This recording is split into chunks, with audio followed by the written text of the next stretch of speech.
Sorry for this small. We are going to ask one learner who's going to speak.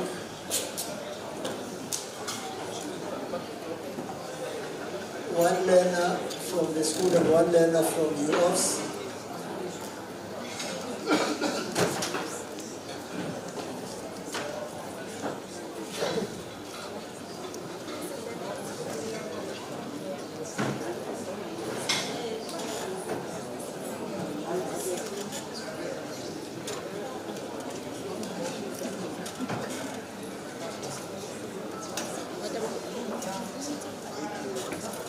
Sure.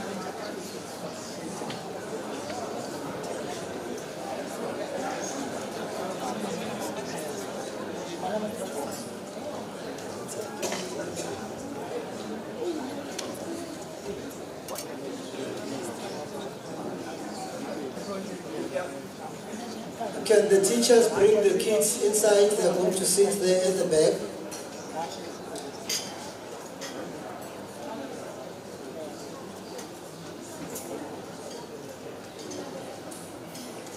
Colleagues, we are going to start now. The minister is just having an interview with Radio 2000 just for 5 minutes. Immediately when she comes, we are going to start.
Colleagues, can we please welcome the Minister of Small Business Development?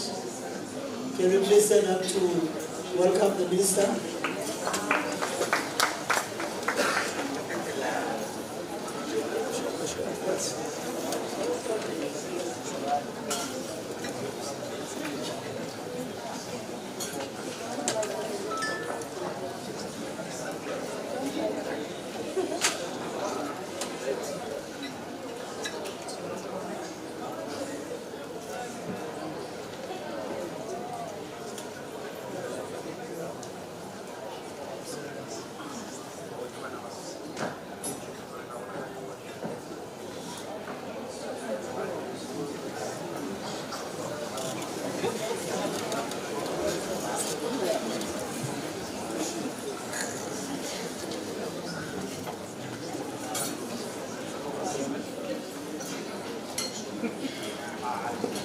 Thank you so much, colleagues. We are now starting. I don't know, this mic is very low. TJ, this mic is very low, the volume.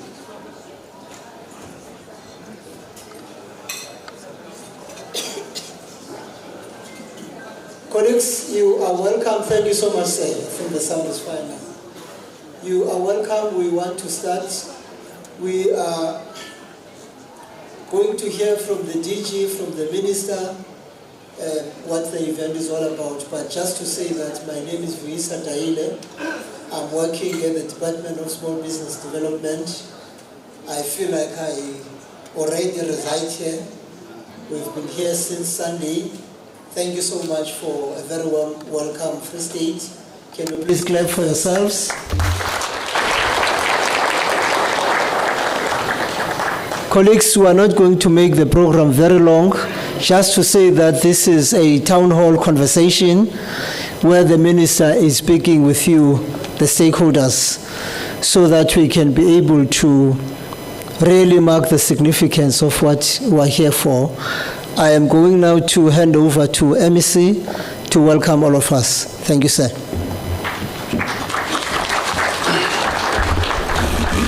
Thank you, Program Director. Greetings to my minister and the guests that are present today that we are going to share some of the views with. The officials from the departments, both the provincial and national departments, ladies and gentlemen. Minister, unfortunately I won't be with you, as you are aware that the president is around. I'm expected also to join one meeting there. But you are warmly and heartily welcome in the Free State. Free State is one strategic geographic positioned province in the whole of the country. And the reason why we have been making noise about Free State not being a place to go through, but a place to go through, it is because many of the people who are from various provinces, they always pass through.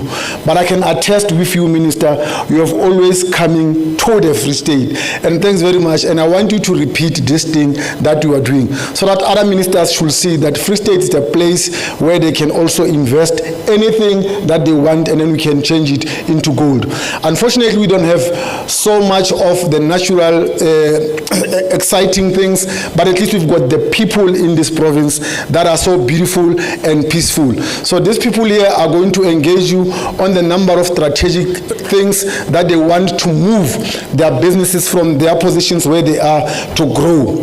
The reason we also have this dialogue, it is because dialogues are also meant for reviewing. So one guy was saying to me, but why do you always have dialogues? We need action. I said, every time after action, you must also dialogue. Check whether have you achieved the results that were intended to. Are beneficiaries happy about those things? So all those things, they need you to dialogue so that we can then move another step forward. So Minister, you are welcome. All of you are welcome. As I've already said, my apology, I won't be with you, but next week Wednesday, we've got a date with you. Thank you very much.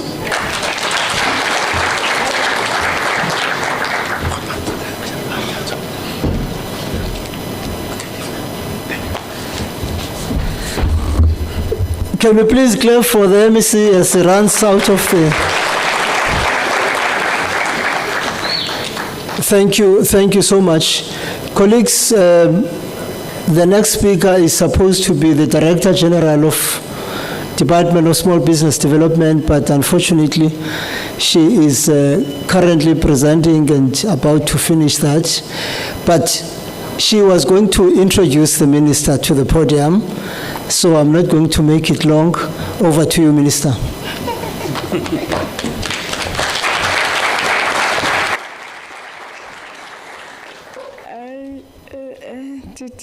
Okay, good evening. I greet everyone in your respective offices as individuals. And Truton, this thing must go up, please. Thank you. Yeah, thank you so much. I promise we're not going to keep you for long, but we're going to have a dialogue with yourselves. You do know, the DDG has already told you why you are here. You do know, right? You don't. You just saw yourself being here. You're looking good for that. It means you just decided, okay, you just wanted a vibe. Well, the month of March in South Africa is a month that is known to be a human rights month. Those of you that would be of my age and above will know of the Sharpeville massacre that happened. But when government took a decision to say, it's important that we recognize the injustices of the past, just like our preamble in the Constitution acknowledges. So in doing that, we have opted as the department, because this year, 2026, also leads to us celebrating 30 years of the Constitution that we have. I don't know if you knew that we are on year 30 now since we adopted the Constitution that everybody brags about. Therefore, in the Constitution, there's certain clauses that give effect to different stakeholders in terms of the mandate. And our own mandate as the portfolio is the one that is derived in Section 22. Do you know what Section 22 of the Constitution says? We can do that. Hey. Do you know Section 22 of the Constitution? No. All right, okay, interesting, 30 years down the line. Section 22 of our Constitution says every citizen has the right to choose their trade, profession, but that right may be regulated. How many of you are in business? Yeah? You don't even know how you are trading. How many of you are professionals that decided, I'm going to be a doctor, I'm going to be an educator, and this and that, an accountant? Well, you are exercising that right because the Constitution gives you that right, that you can choose your own profession or your own trade.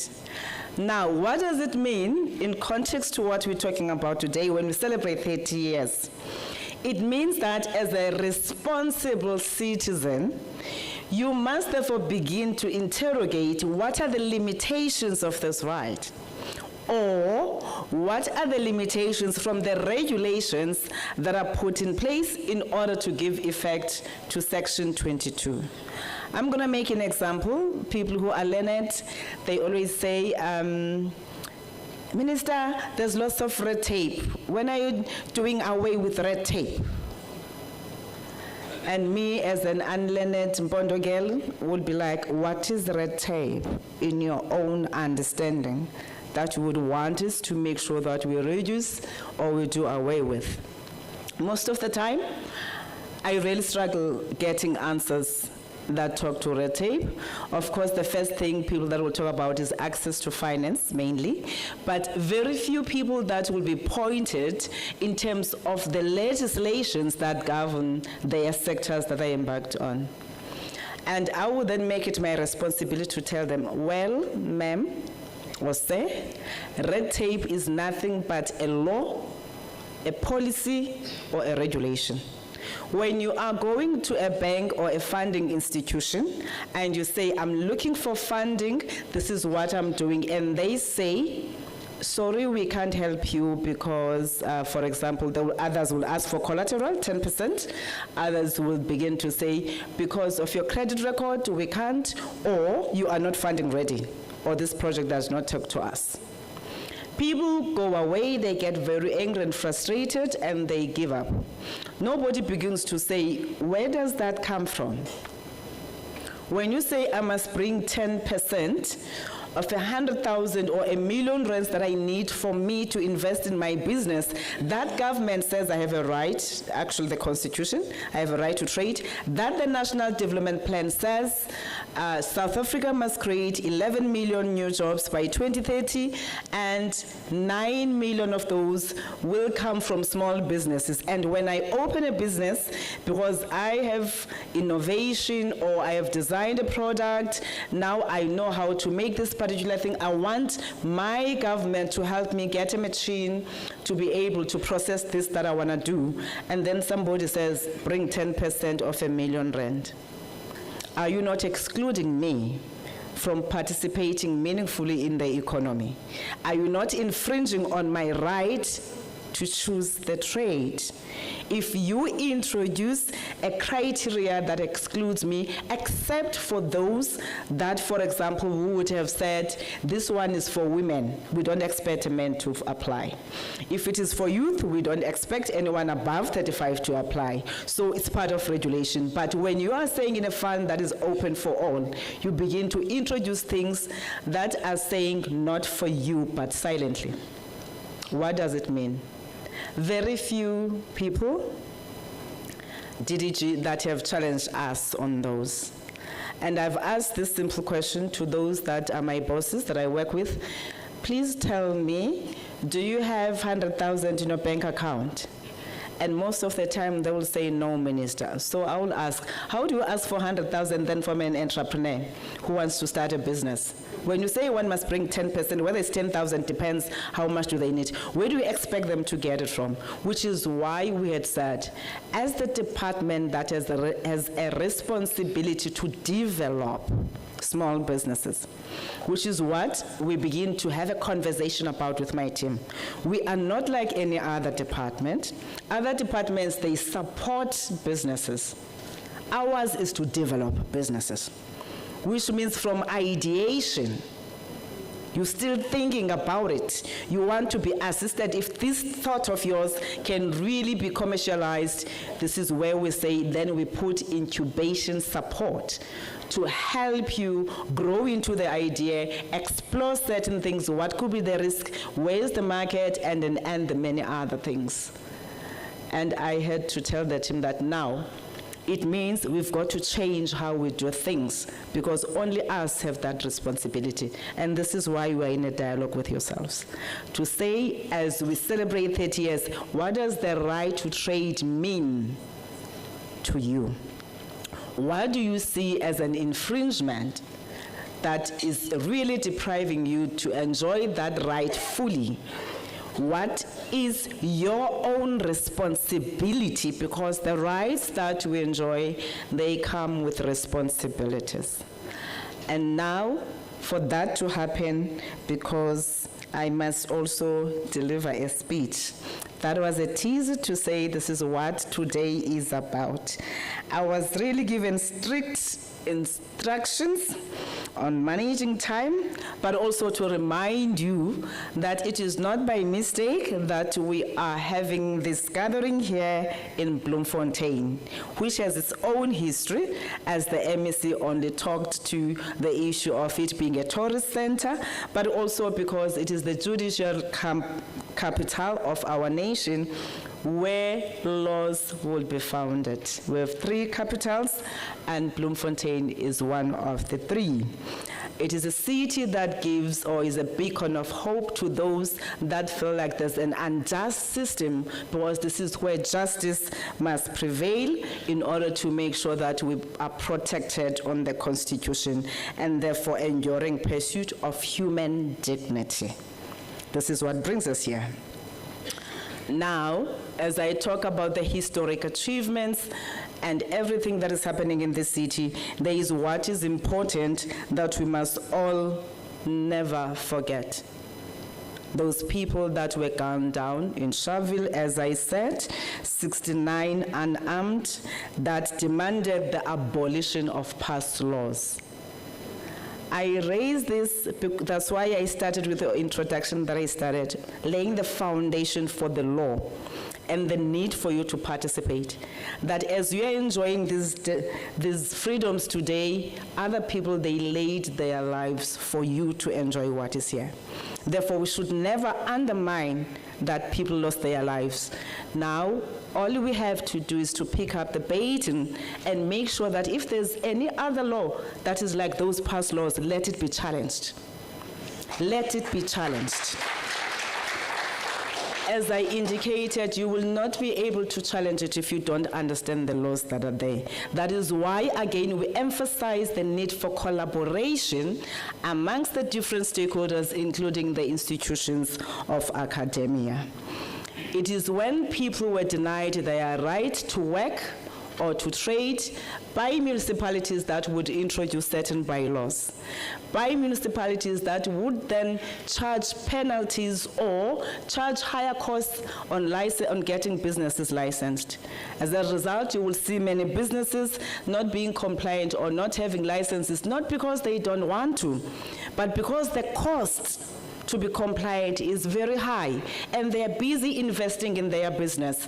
They don't have money that they can just use for compliance. And this is why we are saying as we take stock of what we have achieved in the last 30 years, as we build from what those that came before us did, we are laying a foundation for the future that we too must build for the next generation. I did say we are the beneficiaries of other people's struggles. That is why I would remind you again, as Utamkhulu said, Nelson Mandela, and I quote him, to deny people their human rights is to challenge their very humanity.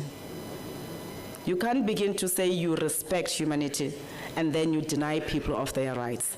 It is important that as you exercise those rights today, you keep that at the back of your mind. What does it mean for you to go and buy a fake Maxhosa scarf? Aren't you infringing on other person's right? So every action, every thought that we have must always take us back.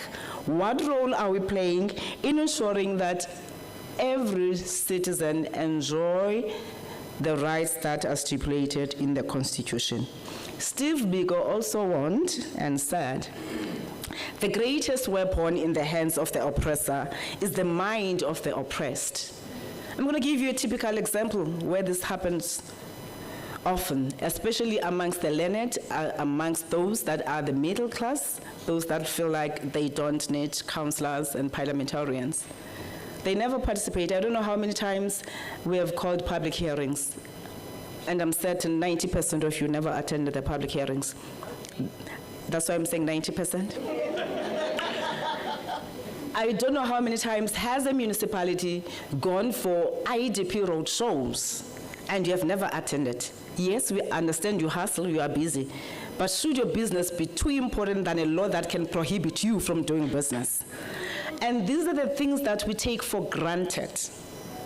These are the things that and we think the enemy is far, the enemy that is denying us the right to trade and the success that we have. But we are the ones that deprive ourselves because of a mind that is oppressed, that says I must chase the 8 to 4 o'clock, wherein graduates are sitting at home unemployed with all the knowledge, but they can't go and open a spaza shop because they're too important, they are graduates.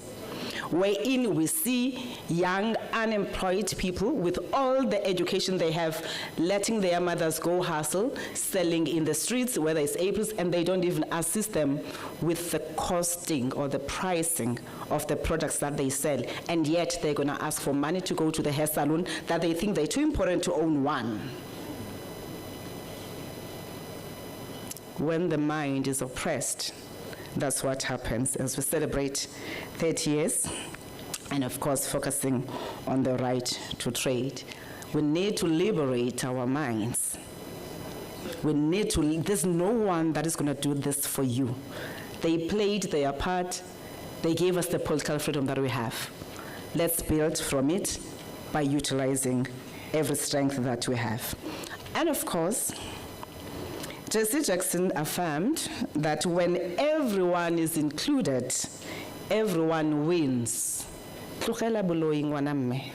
Stop wanting to do everything by yourself. That even if you have that there's an opportunity to help businesses, you can't share.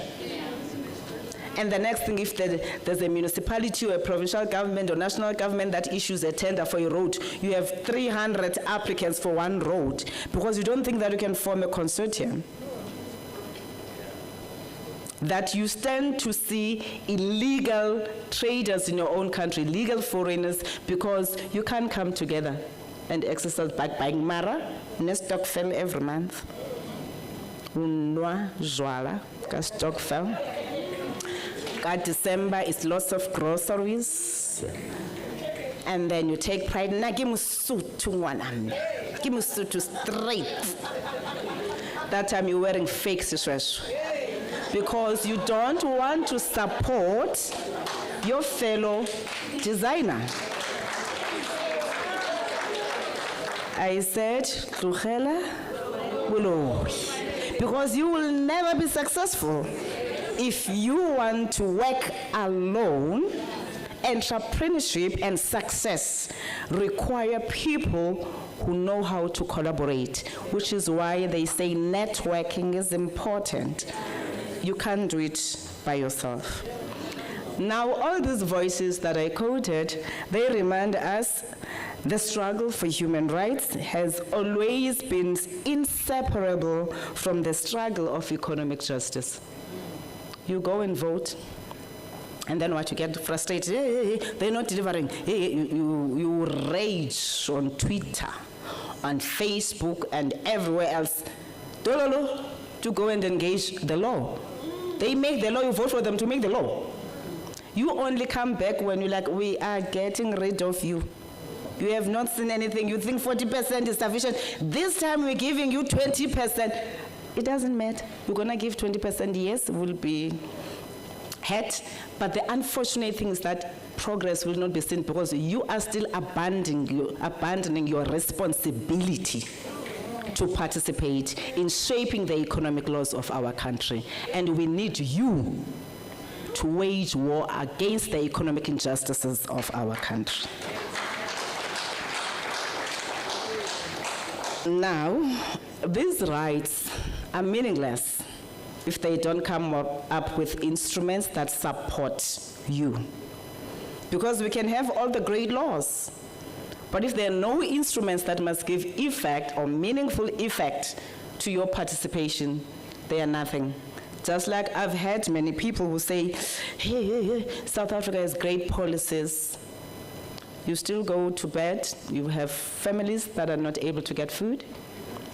You still have children that do not have access to education because classrooms are full. You have graduates who are unemployed, including BCom graduates that believe that they must be hired by government, even though everything is clear, they studied commerce. Free the mind.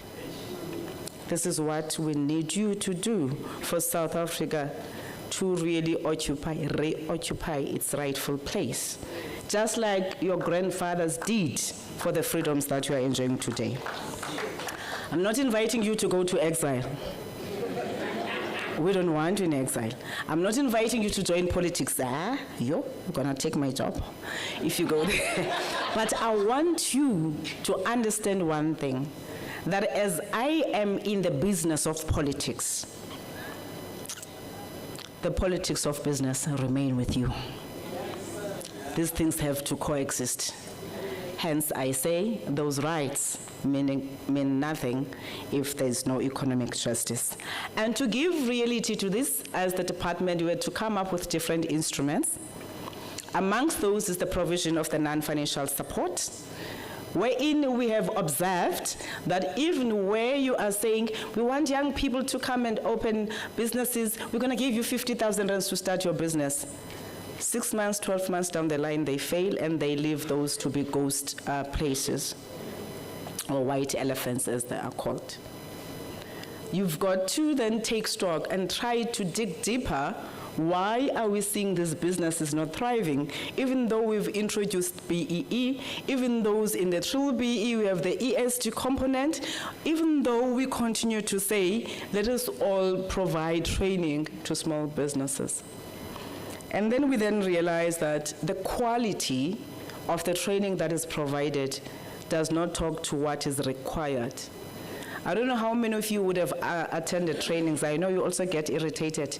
Ooh, Minister, they'll call us for these trainings. We are tired, we want money. We're not getting money until we are satisfied that you are funding ready. Because we are tired of wasting taxpayers' money, giving people funding whilst they are not ready. As a result, what they do, they take this money that's meant for business. They feel like, no, Bloemfontein is too small for them. They want to go to Sandton. I mean, like, I meet lots of them there. But now I come from Gauteng, look.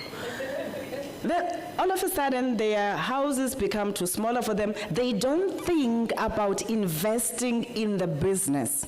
They think because they've been making 200,000 rands a month, now they're making 2 million, they think they have arrived. Aluta continua, brother. That's not the destination.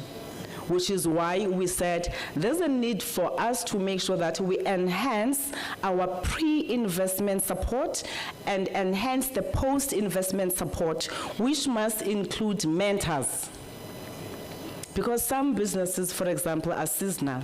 How do you stay in business if you are used at being protected because you're still a small business or a medium business, and then you're going out there? You know, people of Pakistan, Minister of Oligarchs, they're real people. When you go out there, then they chow you down. They drop the price if you come because they want to suffocate you. You were not ready for that. You thought, hey, my product is doing well. The next thing, bah, you must get a proper office. You must get wherever that you're going to, and then the lease agreements and the terms and everything, they exclude you without saying it's not for you. And this is where we said we need mentors to help businesses stay in business. Because just giving money and opening opportunities to market has not been sufficient. Whilst we invest more, including on taking products that are produced in South Africa outside the continent, in the continent and outside the continent, through our small business export business development support program. Because we are part of the globe, which means what you do here must also be experienced outside. You also consume other products. The only product I don't want you to consume is fake products because they're killing the market. I won't stop you from the global brands, but at least make sure that as you spend, there's a contribution to home. It is important. Therefore, the restrictive bylaws are not assisting us, the excessive red tape in the different things, the market concentration, but most importantly, the digital exclusion. Yeah, do right data, guys. The cost to communicate is still ridiculous. I know you're going to say, why did you not deal with it when you were in communications? I'm telling you now that people have great products. They want to be able to communicate with the external world. They're not able to do so. Because even from payment, those that are running the fintechs, they will tell you. And this is why we said as the portfolio, let's change things, because we also have a responsibility not only to create jobs, but to transform our economy. We then, this year in the budget vote, I know you didn't read nor listen to it, we then said we will be funding ISPs at the small business level for the first time for them to own digital infrastructure, to be mini telcos, to be simple. And when they do that, when we fund them, because most of them are not able to pay for the platforms, they are very expensive. All you will find them doing, they will be subcontracted by so-and-so, not them owning that Wi-Fi that you utilize. So we said we're going to give them access to ownership in the digital infrastructure. But that's not sufficient if the entrepreneurs are not identifying opportunities in that digital economy. I like making an example with software developers and language experts that don't think that they must collaborate. The digital economy is content-driven. And if you are talking about digital inclusion, it means everybody, they must be able to utilize whatever device or access or platform in a language they are comfortable with. That's another right in the Constitution. When you design platforms that exclude others, you are infringing on their rights. But for you to fully participate, we've got to make sure that we collaborate. There's universities around with lots of students that are computer science and entrepreneurs that are sitting here, they need some of that expertise. But they are nowhere to be found. They are too important because now I'm a computer science graduate and they think they must not associate with normal people who are in humanities. But those go hand in hand because it's the trading of the knowledge that can also benefit them and expand the markets that we're talking about.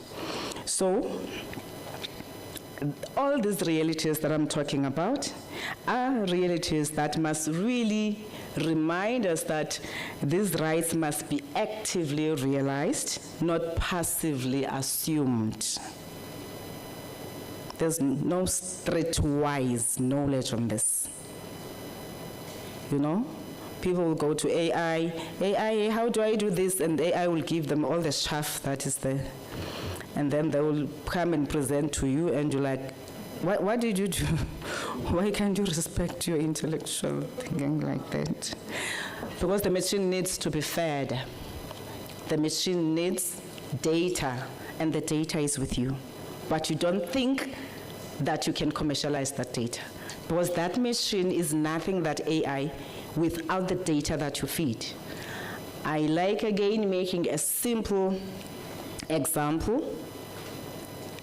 Ideologically, DDG, if you can, I don't know which AI platforms you are using, if you can check the relationship between South Africa and Russia and Ukraine war, the different platforms that you have. It's going to give you different things. If you go to the American-driven, they're going to give you a different narrative. If you go to the Chinese, it gives you a different narrative. Now, this tells you that everything is political. So when you consume and utilize these technologies, where are you standing from? And as you design the innovation, will it reach the intended beneficiaries? Who's your target audience? Just like when you design a product, who's your targeted market? Because if you miss that, then your product will be stale and you won't be able to trade. And as that happens, of course, it will lead to economic exclusion. Allow me to invite the DDG, but as I'm going to invite the DDG, I was just teasing you guys because it's a dialogue, just something for you to think. I know you can think better than me because you are all smart than me. I want, by the time we leave here, I want to become a better person so that when we go design the instruments and the policies, they take you into consideration and what you need. Whether we're talking about the investment in skills that is required, incubation, and the digital capabilities that I spoke about. So, ours, in exercising the human rights, it's about dignity, it's about opportunity, but most importantly, it's about fulfilling the promise of our democracy. Freedom is meaningless if people cannot put food on their tables. I want you to remember that. When you buy counterfeit, you're depriving people of access to food because you have allowed people who are stealing their intellectual property to profit, and most of them, they don't pay taxes in this country, and you come and complain about poor service delivery. Let us ensure that the right to trade is matched by real, accessible tools to trade. Because we can be saying these things, but if we are not giving you the right tools, then again, you're gonna miss out. We believe that when we empower entrepreneurs, we do more than growing the economy. We restore dignity, we restore hope to the hopeless, and we build a nation that truly works for all. Happy Human Rights Month. Thank you so much.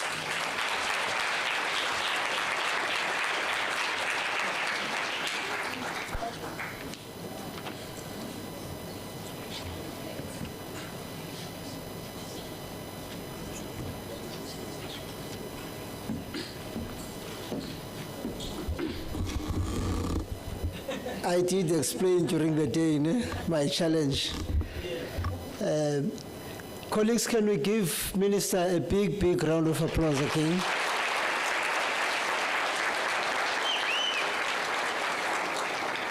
We are going to have a conversation with the Minister. Are you ready? You ready? Okay. So we're going to have one mic there, and then we have a panel here. I'm just going to give my people in front first. Don't worry, I'm going to sit down now. I think we're just going to take the first teaser and ask you, what does this day mean for you? My panel members, we'll start with you, Tata.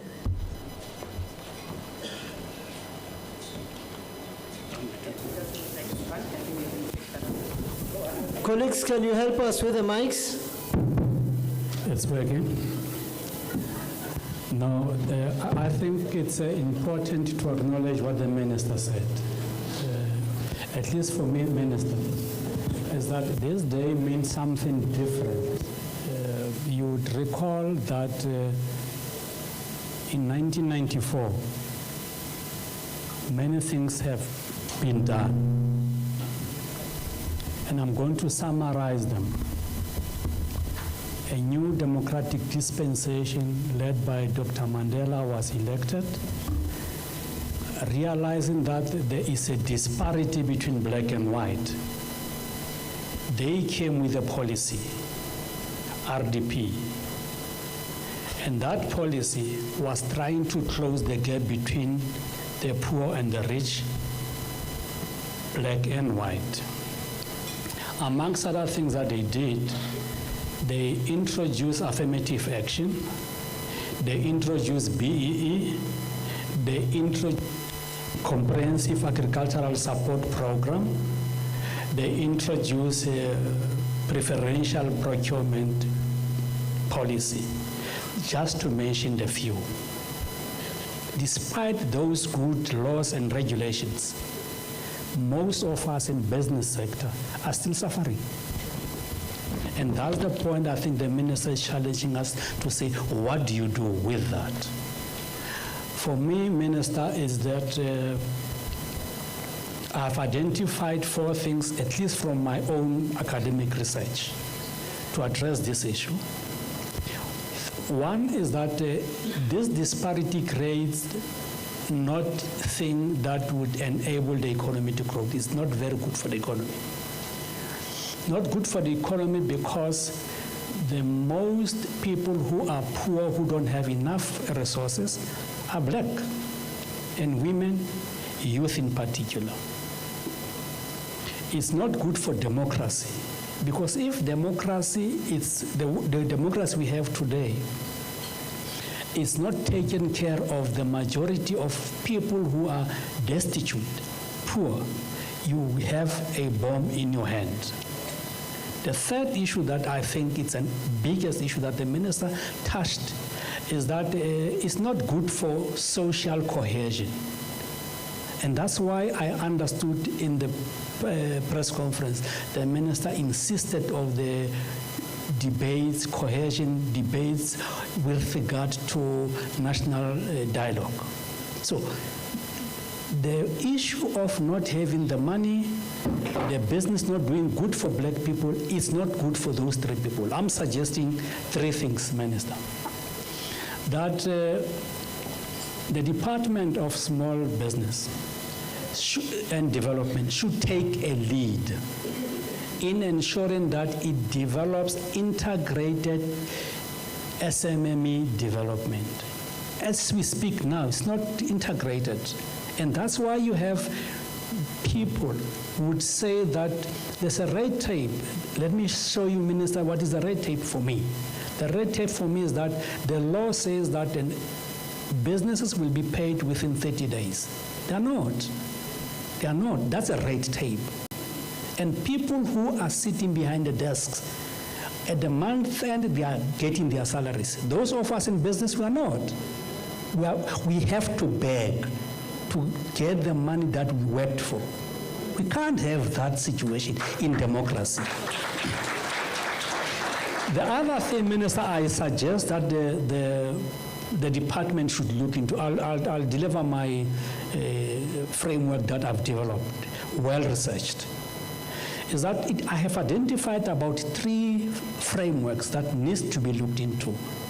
Improving economic growth, that's a department can lead in that space. It can lead in terms of promoting access to markets. And let me make an example about the markets. I know one person, without mentioning names, who owns chickens, 5,000 chickens. She gets 4,500 eggs every day. She doesn't have a market, because she must go to Checkers, she must go to Pick and Pay. But I am convinced that the government with its own policies can create that platform. And for me, it's an issue that we must not make mistake about. I know for the fact that there could be an argument to say we have many black people who are supposed to be buying from that. You know what they do, Minister? They go to Pick and Pay, they go to Checkers, they go to... And by the way, the same eggs that I'm speaking about, for an example, New Late will take those eggs from that person and take the same eggs to Checkers, people are going to buy them there. But also the other market is that you have the Department of Education, which provide food for young people. Why are they not buying the eggs from the agricultural people? So that it becomes very easy. And by the way, the law allows you to do so.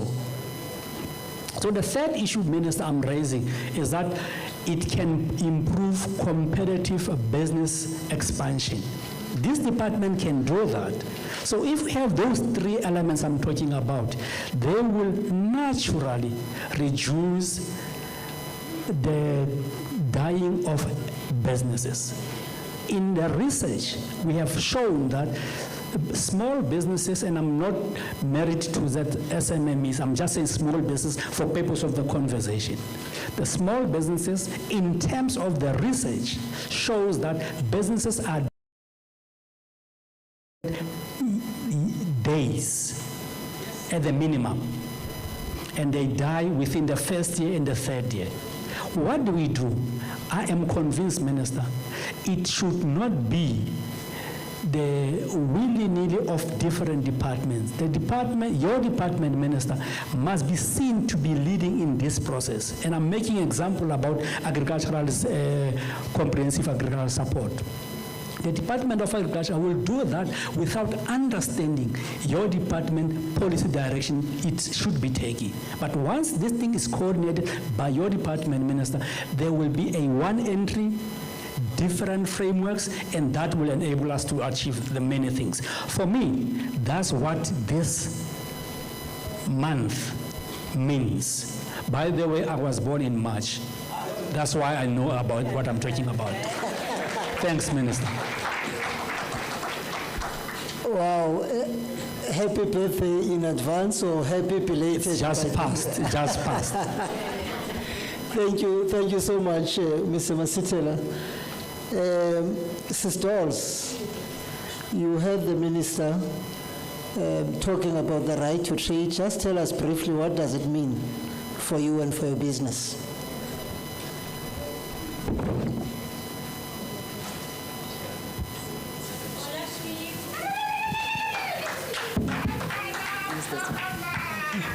Thank you.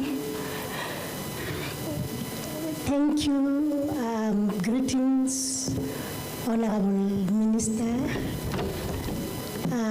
Greetings to the DG. Greetings to Kosi Abarolo. She's amongst us. Greetings to leadership of NAPCOC. To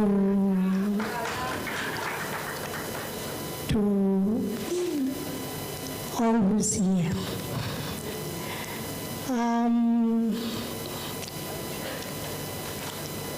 For me, Minister, I'm in business for 3 decades.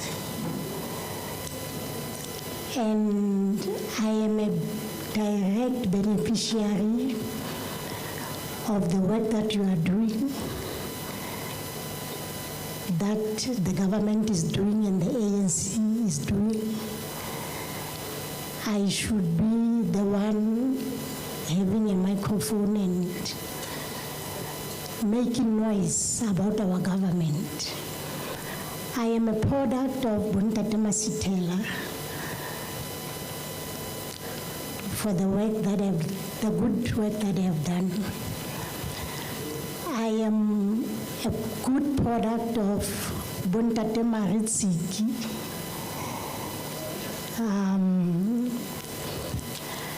For me, this month means all who have beneficiated from SMME desk, those who have beneficiated from Department of Small Businesses are now shying away from telling people and telling our youth and advocating that they have received help. the department is making programs. Like when Mama Stella is saying, they are coming up with programs and giving up grants. And some of the youth, they eat that money and never complete projects. I used to be among the youth that were granted some of such benefits. And most of them, they have fallen off as we were giving assistance. And today I'm coming to be speaking as one of the women who have succeeded. Proudly so, because I've been advocating what our government and what our departments are doing. So for me, this month means exactly that. If all of us who are successful can come together and share the information on what the departments had been continuously doing to support small businesses in the country. Thank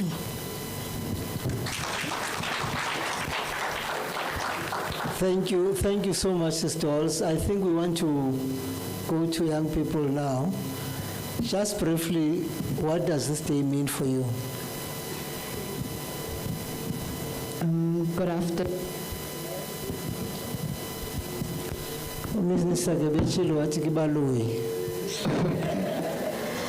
Good afternoon, entrepreneurs. Good afternoon, the minister and everyone who is present. My name is Ellen Mutia from the University of the Free State. Today or this month is so important because either indirectly or directly, it affects every one of us. I am from the business incubator at the University of the Free State, whereby students just bring their ideas and they live incubator as entrepreneurs, fully equipped from startup trainings, from your pricing workshops, your marketing workshops. So this is so important because, number one, if you look at South Africa, we are fighting unemployment. We encourage youth to turn their careers into businesses. If you are a student studying towards becoming an accountant, you might as well open an accounting firm. But it takes us back to the red tape issue. What is it that is required from me to actually make it in the industry? Again, South Africa is an import-driven economy, which means that most of the products, the technologies that we use, they are from abroad. What is it that we are doing as a youth? I would want to talk most about youth because unlike our parents, we are advantaged. We have access to education and we must utilize. My incubator manager always says, start where you are with what you have. And what I have right now is education. What am I doing with it?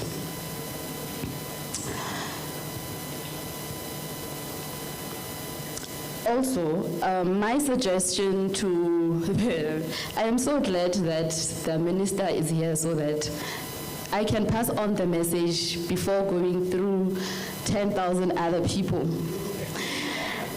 As university students, we have the trainings, we have good mentors, we have experts, doctors who specialize in marketing, in branding. I would love to believe that we are equipped, but are we ready to go out there?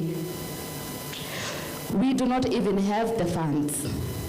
because we cannot run away from it. We are getting all the education at our academic institutions. But when you go out to the world, you need to start afresh. But what about what you have learned in our institutions? For example, I get all this startup training, marketing training, but when I go out to seek funds, I will be asked, have you undergone the trainings? So this is me saying there must be a collaboration between the government and the institutions. The government must be more involved. The municipalities must be more involved. Because truth is, we have all the resources, but we lack in some instances. So for me this day, I would just like to say, we operate as one. Whether you know it or you don't, I need you and you need me. I have what you do not have and you have what I do not have. So I would like to encourage every one of us, get to know the people in your industry or everyone who's in business in general, because they've been there, done that. So to the minister, please, please, please pay us a visit at the university. Thank you. I almost thought you were saying the minister must pay you. Tell us, girl, what does this day mean for you? Okay. Good day, everyone. My name is Khalalela Majiding, and I'm from St. Bernard's High School. And for me, this day basically means we need to not only enjoy this right to trade, but also use it in a more useful manner, in a way that can be very useful to every one of us. And we as the youth need to maintain the standards that have been set by the minister and make sure that we are business-minded, and we need to know that everyone is an entrepreneur, because everyone can see a problem in the society and come up with ways to come up with a solution to that problem and make money using the very same problem. So I mean, this day means to me that we need to basically be thankful for having events like this, because they educate us and they tell us about the different things that are done in the business industries that we need to be aware of, and how we can and what we can do to make sure that the economy of the South Africa is still increasing and not decreasing. And it helps us to be aware of the things that we are doing that contributes to the entrepreneurs' businesses going down, like buying things from illegal immigrants. And yeah, that's all. Thank you.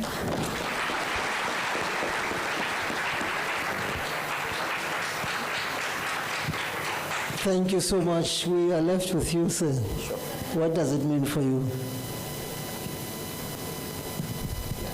The mic is not working.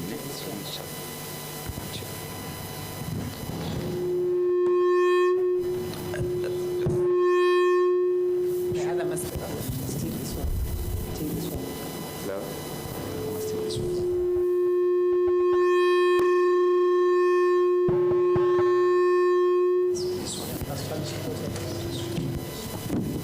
Can you help us with the mics, colleagues?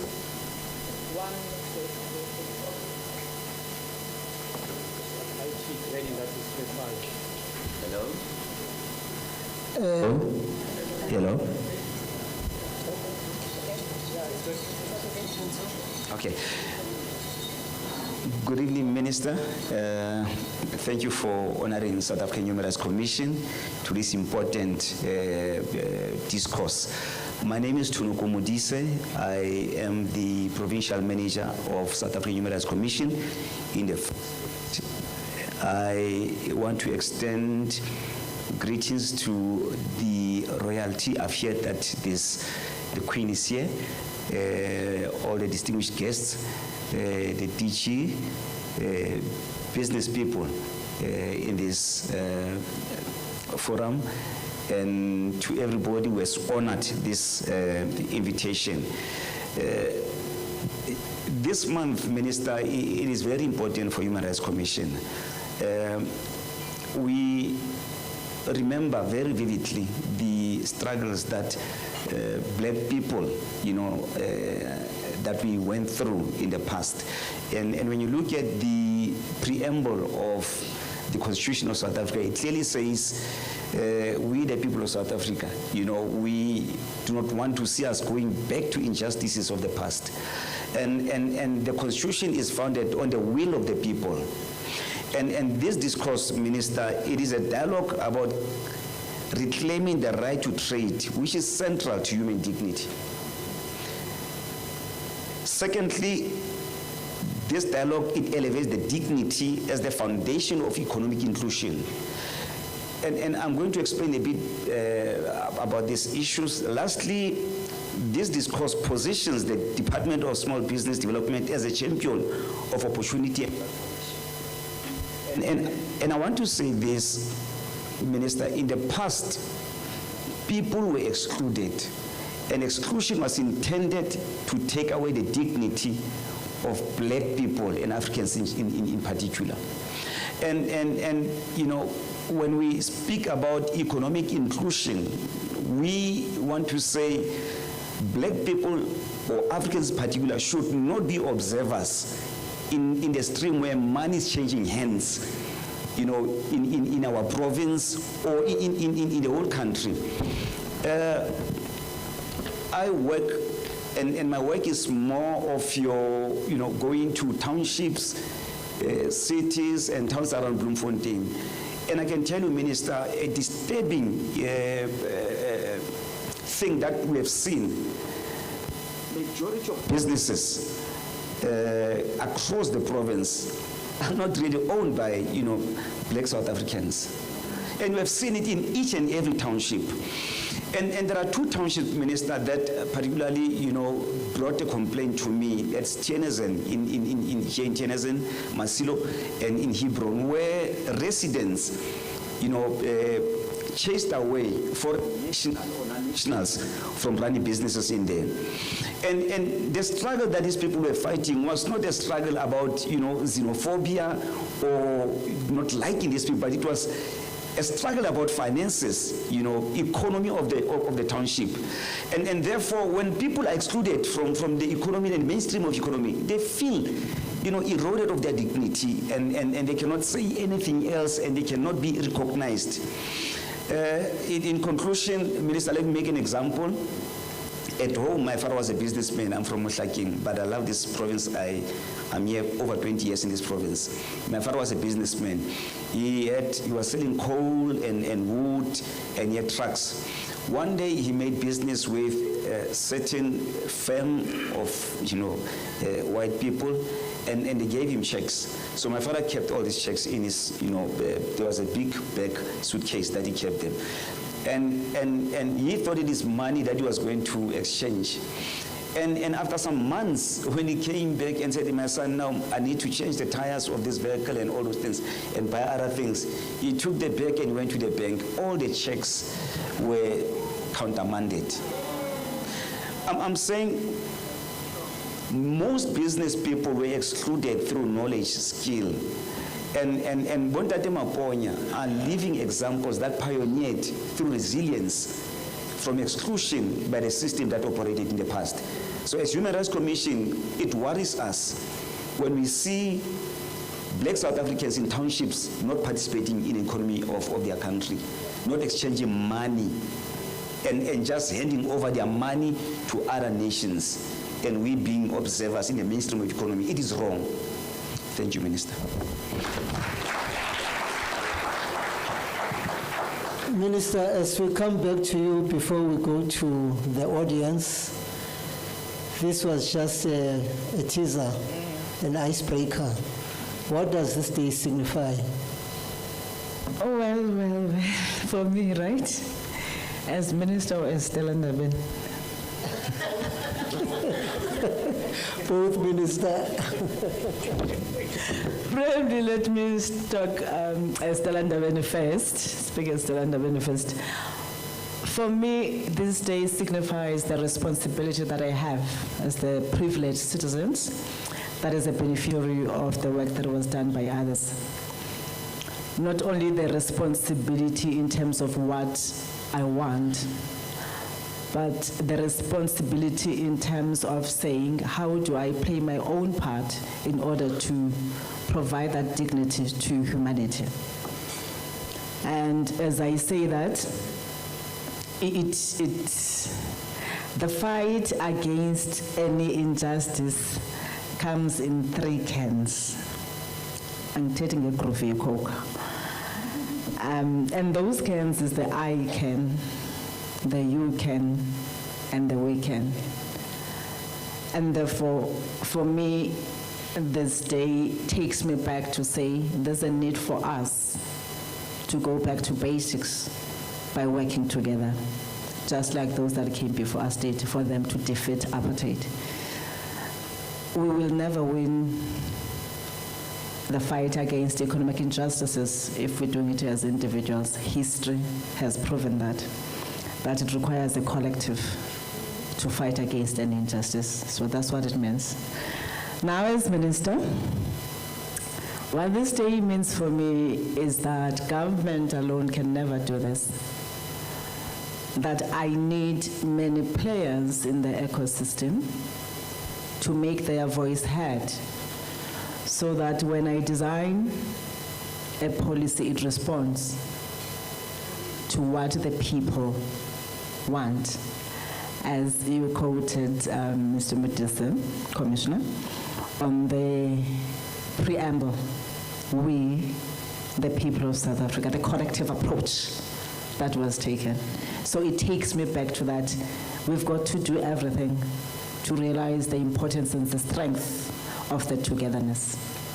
Government, private sector, academics, and everyone, religion, traditional leaders, civil society, we've got to come together as one. All right, that's all I can do. Thank you so much. By the way, the minister is also a musician.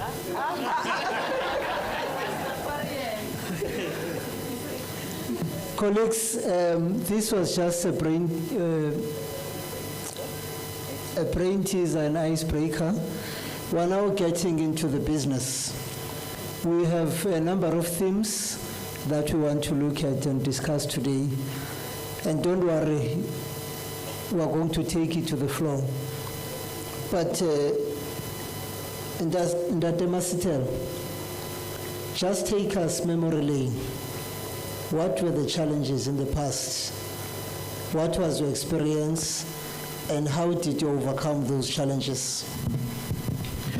I'm going to take the cue from the minister and not isolate myself as a person, but representing the entire body system.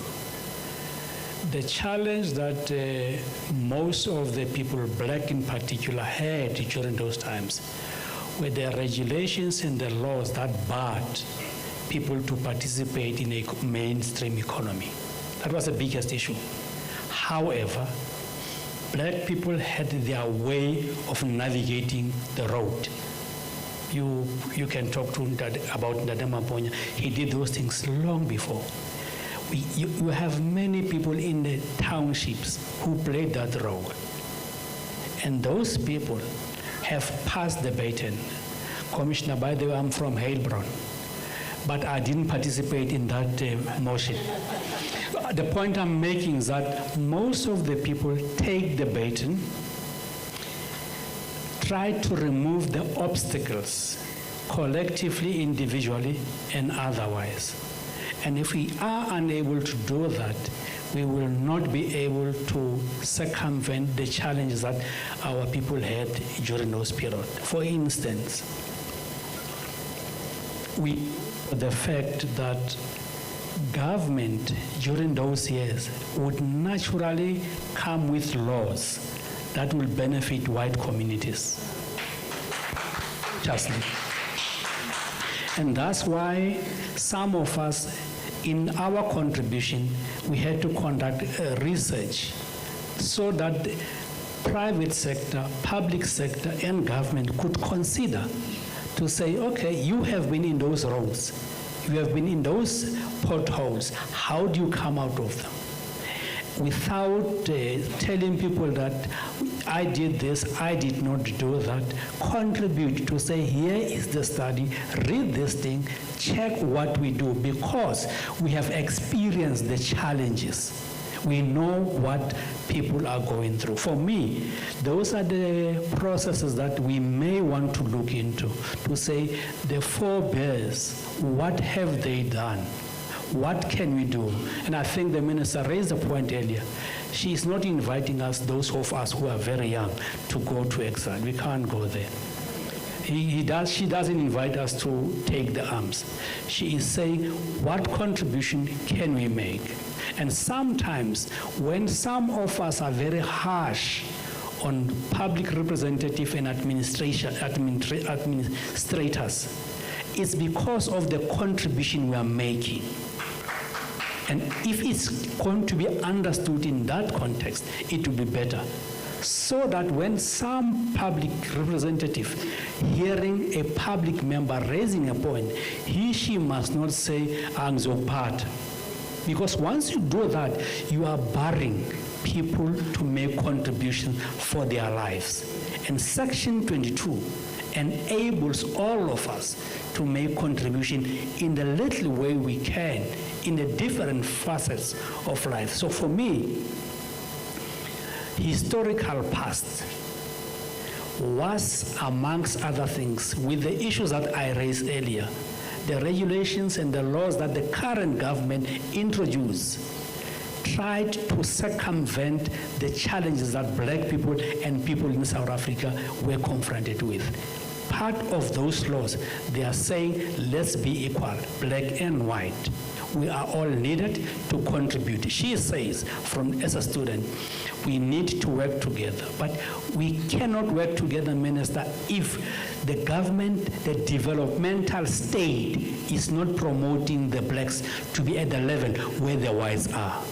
If we don't do that, don't expect us to be doing something. And I'm raising this matter because the Constitution says that if we have a problem with that, you can take us to court. How can I take you to court if I don't have the money? I have the brains, I can take you to court. And if I take you to court, you're going to use the state money to fight me on that issue, only to find that I'm trying to help you, to help me and the economy of the country. So for me, those are the issues that the public servants, public representatives should understand and put themselves in the shoes of us, the communities. If you fail to do that, you're going to have a problem for a very long time. That's what it means for me. Thanks, Chair.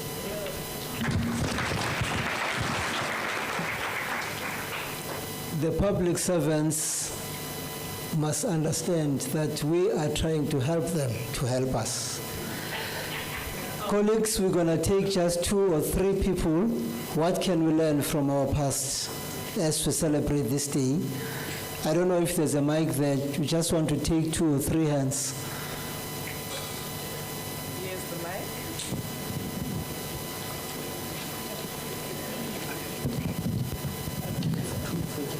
We're going to start at that table. What can we as South Africans learn from the past? That one, yes.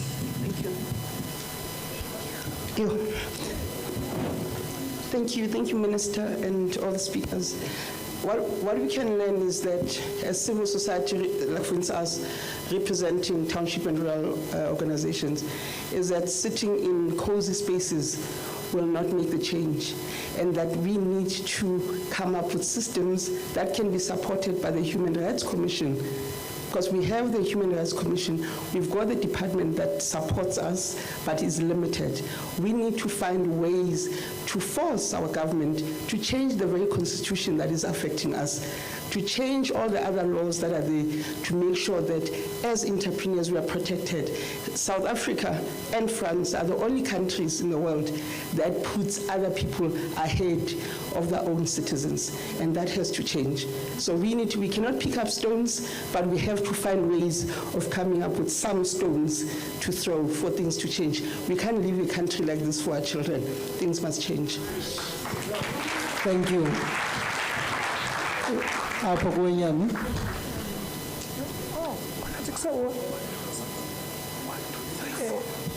Ke kopa fela ho tshwaela nna ke Gertrude ne ya pele ke close ya pele ke kopa fela ho bua ka taba ya Ntate Masithela a leng a tshwaela ya hore ya food security feeding scheme ne batho ba feeding scheme hangata dikolong ba na le prescription ba tshwaela hore na ba tshwanetse ba reke kae ba etse jwang ba fane ka quotation e feng so ha ba itse ho tliswe case ya Timmy tsa tlhapile rice ha ona go ba ka ba batla mahe ke go ba fela Department of Education le yona must look on that ya bobedi ke le tsela ka la utlwahale ya bobedi ke kopa SEFTA the application is about to di considering le re batho ba consider ba apply ba etseng ba kope e consider even if it's not haya amuhelwa it's not approved send them the email is not successful so you keep on saying to people apply la re tswa mo ho tsotlo to apply ha le kata ke kopa o ye ha le kata le tlabentse le re batho ba apply and at the end of the day batho ba apply believe me or not ba stuck whether bana le data kapa bana data they do apply whether the requirements they meet the requirements mare ha ona mohlang le tla ba araba instead le tla bentse le tlong hape le tlo apply ba ye hape batho ka nako tseo le nyahamisa batho hore batho ba ye because ha le qeta be le re batho ha bana data batho ba na le data we ra ya ma Kentucky mall spa re sebedise data ya bo just to apply so ke kopa le yona eo a ko le ilukise minister hore ba re arabe at least ba re you are unsuccessful and how na mohlang di application tsa bona ba re o tsebe within 31 days we don't haro arabe then you are unsuccessful. Let's be decent. Le lona le kgone hore araba then re kgone ho tseba hore ha le araba le kapa le arabile it's unsuccessful. Tate Masithela ke ya ho yena ya ntho ya the youth ya hore youth get grants and then ha ba qeta ba ya kwa makafua okay mare there is no monitoring and evaluation whatever that you gave to the youth ha ona mohla le tla khutla le re o file 30,000.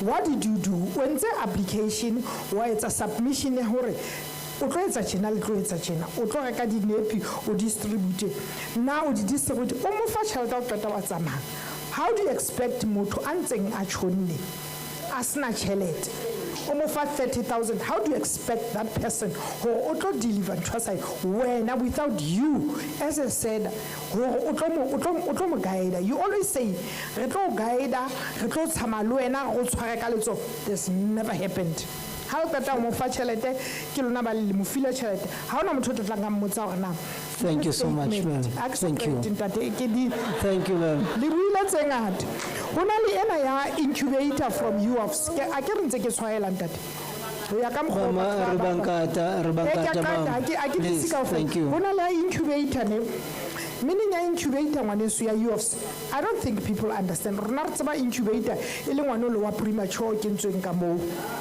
so we don't understand rona when you say incubate and one thing about UFs in all facilities if I can tell you now it's a comfort zone ya bona you get everything let's say on a labor simulation patient ya the student can go there ka di exam why o lo bapala o tshwere ke asthma they do have those things so you say in a lento tse ka fela mara incubator re itse ya o qetela ntate scan card kwena umphile batho ba hlano ba ba 5 kana ko ile ke batla bua le ka dikolo ne wa bona ke seng Andrew ha ona mabolo ka mo a tlo bua ha ona moemedi ha ona sekolo sa location a tlo ntsha frustration ya hae le yena hore na sekolo di challenge ke di fe la le ya weo hona le ngwana wa island grade 8 sekolo ha tsebo ngola o sekolo o grade 8 o ile high school ha tsebo ngola ha o bona hore national o na ro ngola e I can prove you that mare ke Thank you mama, thank you.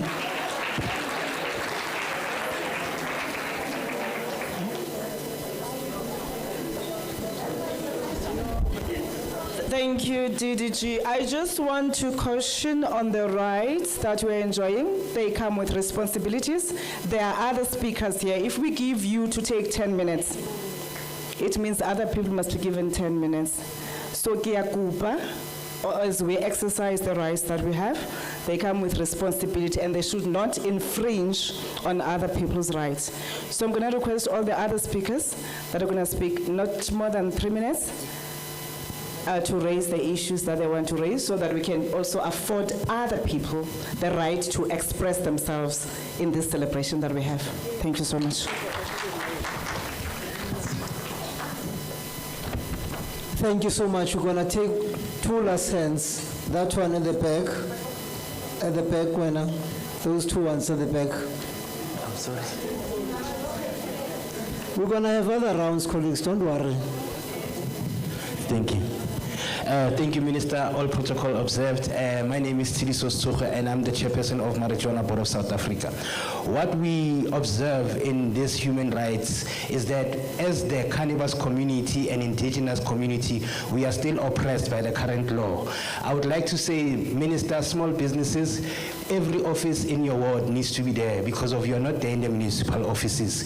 Even when people apply for permits, but they still need to submit to you, there's no desk in the municipal offices. Can the small businesses be within the wards and the regions? Thank you. Thank you. You are laying a very good example, sir. Thank you. That's the last hand. Dumelang, ke tshwarelo Zume. Bua me. Okay. Now, I just wanted to say I got funding at NYDA and then I'm very grateful for it. But I just feel like, you know, if they could only have it where when they give you machines, then they give you someone to come and work with you to help you produce and make bulk so that you can sell after that, or maybe give you money so that you can pay that person for 3 months before you have the bulk that you need to sell. That would help because now I have machines. I have to go between them alone or get a part-time person who I can't afford to keep forever. And that person comes, and then whenever they get something permanent, they leave. And then I wanted to also say, the other time there was another business event where the city manager was there. And then I asked him for, and then I said, I've seen a lot of empty buildings that are busy dilapidating. Can we use them? Because I'm part of a group of entrepreneurs that need working space. He said he will help me. He even took my numbers and he said I should come to Glasbali's.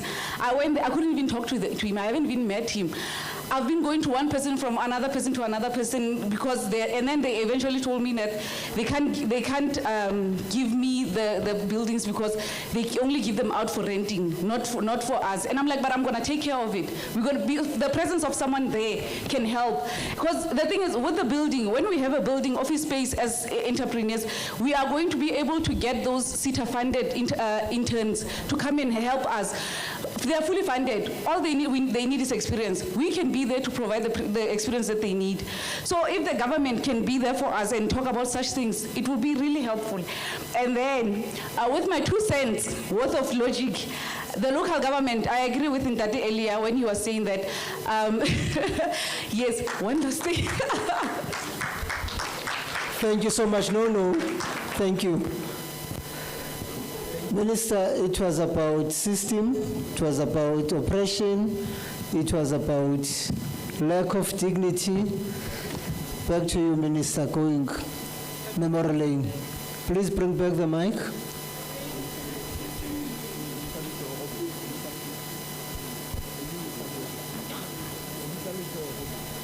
We're going to make the minister work for her money today.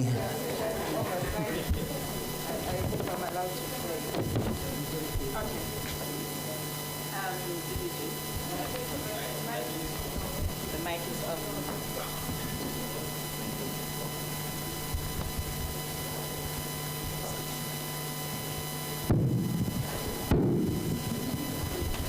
There is this saying that says,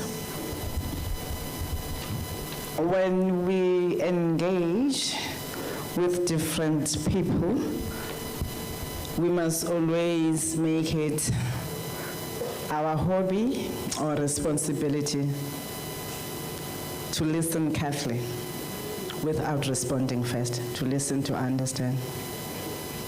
I raise this because we do these engagements, at times we miss on what you have said yourselves, because we are eager to respond to what you're saying. Indeed, it is important that we have integrated systems for small business. DDG Daile here is driving a program that we call One Plan. One budget, one plan. This we came up with after engagements. Again, we held road shows throughout the country, interacting with entrepreneurs, and then we came up with the National Integrated Small Enterprise Development Framework. We are a department that is 11 years old, which means as much as we would want to give effect to the mandate, there's still limitations in terms of the authority that we have. We've managed to pass one legislation last year, 2024, which was signed into law last year. We are in the process of finalizing the business licensing bill, which seeks to respond to some of the challenges that you are raising here. We're repealing the Businesses Act of 1991. I'm going to leave it to you to go and read the business licensing bill, because I know some of you have not made inputs into it.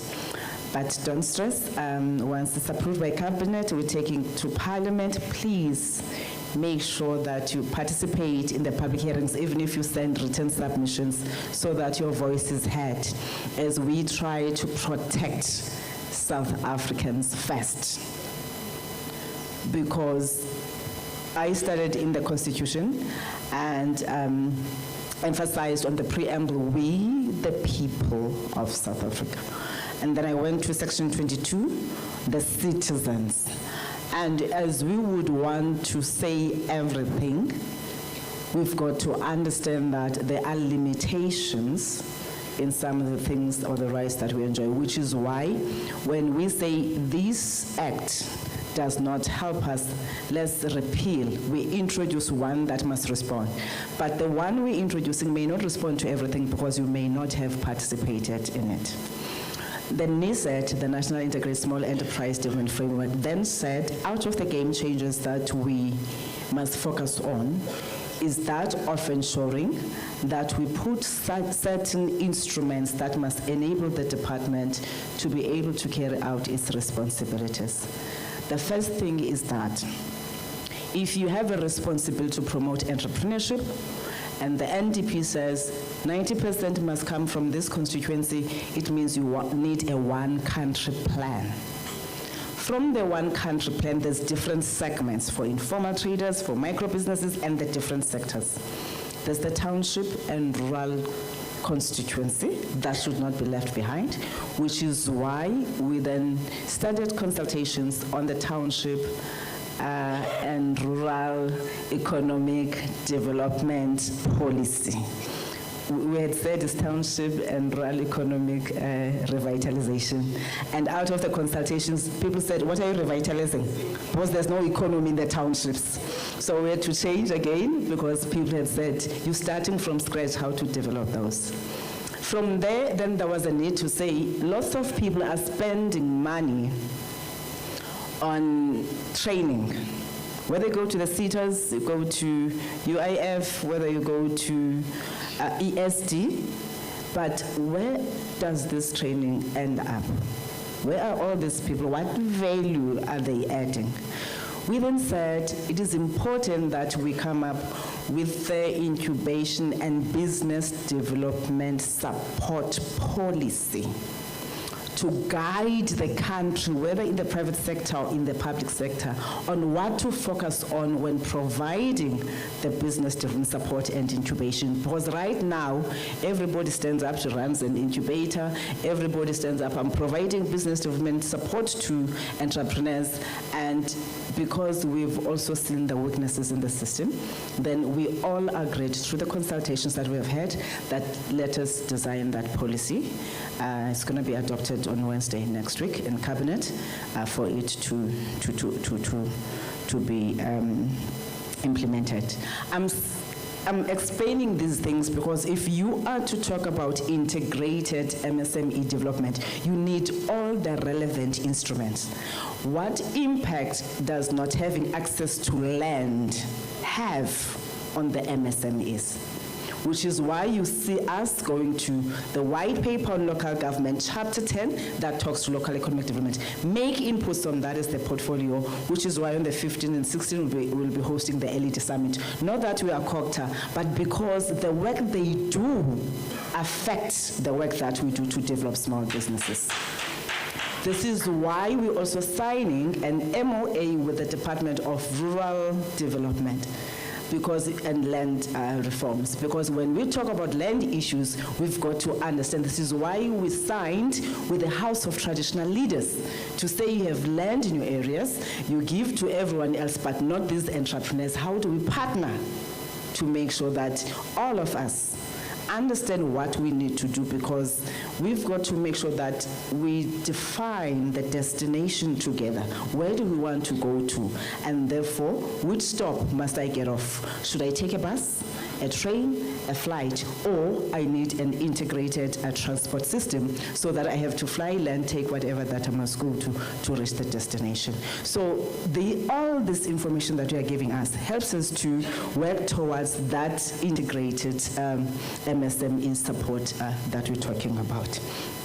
Indeed, we've raised concerns in relation to the lack of payment on 30 days. We were discussing it actually even last week, this week on Wednesday, to say there should be penalties. Because the people that don't pay entrepreneurs on time are setting small businesses for failure. They get their salary on the 15th, on the 20th or 25th, whatever days. Nobody gets to deduct. But the problem we encounter as the portfolio is that, as things stand, the people who have the procurement system is National Treasury, which is why we are having engagements with them to say how best can we make sure that we can peep into the system, be able to see for small businesses, because even when they release the data in terms of how many have been paid or not paid, they can't tell which one is small. They just talk generically to businesses. So our interest is on the small. We are looking at certain things in terms of the procurement policies and everything that must enable us. National Treasury is National Treasury. You understand how long it will take us. So we're hopeful that they will understand why we've got to make sure that we have a joint system. Just that indicates whether you say you're going to flag them yellow when they are small in the system so that we can see the ones that are yellow in order for us to deal with that. But we agreed that this must be in the performance agreements of our bureaucrats. We are having engagements with the Department of Basic Education in relation to the National School Nutrition Program.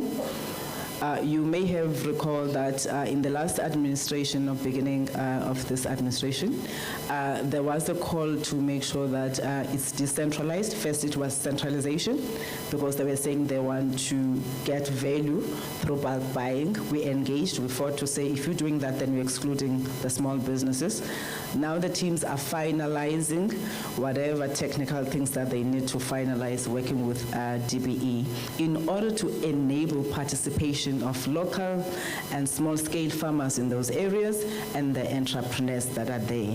The Minister of Basic Education did indicate that they will take that into consideration as they finalize their document. So we are looking at saying what procurement opportunities are in government. We're just citing the school nutrition, but on the health space, this is the same thing that we are saying. Correctional services, you may have seen this week, last week we were at Kimberley, partnership with the South African National Defence Force, because as I said, we will work with everyone.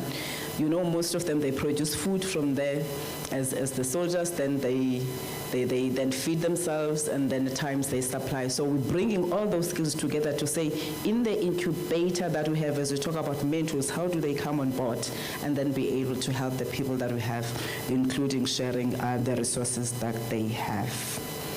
We do fund student entrepreneurs. We have centers for entrepreneurship.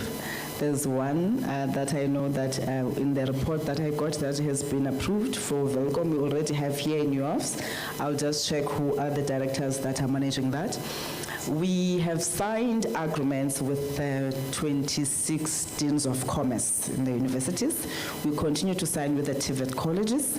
This we do because the reason we put these centers for entrepreneurship, we want to encourage student entrepreneurship. So for us, student entrepreneurship, not only incubation, because you graduate at incubator level. We've had lots of entrepreneurs that are already trading at school. If you go to UCT, if you go to UWC, if you go to Nelson Mandela Bay, but what you guys should push for, just like we have had with Nelson Mandela University, we launched a Chancellor's Fund. We advise the university because they see the work from the Center for Entrepreneurship. That time, and this thing is helping their entrepreneurs, and now they're beginning to win awards. Of course, we've got to incentivize for people to want to do certain things. So NATU as part of the awards and recognition, so we recognize those that are investing in students in terms of funding and training. So they then said on their own, they're going to put some amount of millions, and then we also contributed, and we had a fundraising dinner. Now it's the university in partnership with government to fund student entrepreneurs. And trust me, it works because private sector does come to the party. We've seen it with Nelson Mandela. I did say my budget is very limited, but ours is to plant the seed and invite the parties to come and work with us. We are strengthening those relations. I was with UCT, Vice Chancellor on last week again. Also, they came up with great idea if there are lecturers from a university here, wherein they want to do venture capital. So we do a joint fund, you know we respond for funding, so we come and they put, and then we lend to entrepreneurs. Of course, at times we just take 5% or 10%, don't give us a loan, because at times we struggle to pay it back. Then when the business grows, then we're able to say, bring back the 10%, we sell it, we invest in other students back to the fund. So all these initiatives are happening because of engagements like this, where we get the great and smart ideas from people, and then we begin to say, let's formalize those, so that it's not like it's buddy-buddy relations. I know that it is costly to challenge us. As you say, how can you challenge us, because we're going to use the state resources. We have, through the National Small Enterprise Act, the act that I said we approved in 2024, we have established the Small Enterprise Ombuds Office. And this is the person that is there to protect the small businesses when they have complaints against us as the department and against everyone else. Where there's unfair trade practices, they are the ones that take up the matter. Parliament is delaying a bit with the appointment, because the Act says Parliament must appoint the ombuds. We are working towards appointing the deputy ombuds. We already have the other staffing, so which means you can lay your charges or your complaints to them.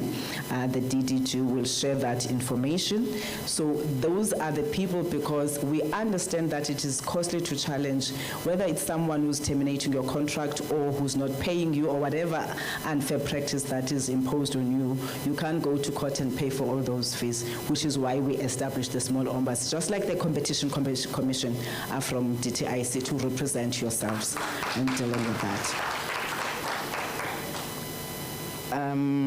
I fully agree that people are complaining about sit for the turnaround times. If you were to go to the board now, you will hear them saying that I've given them an ultimatum of explaining why should they remain in that agency, because ever since I arrived, I've been saying they must digitize the system.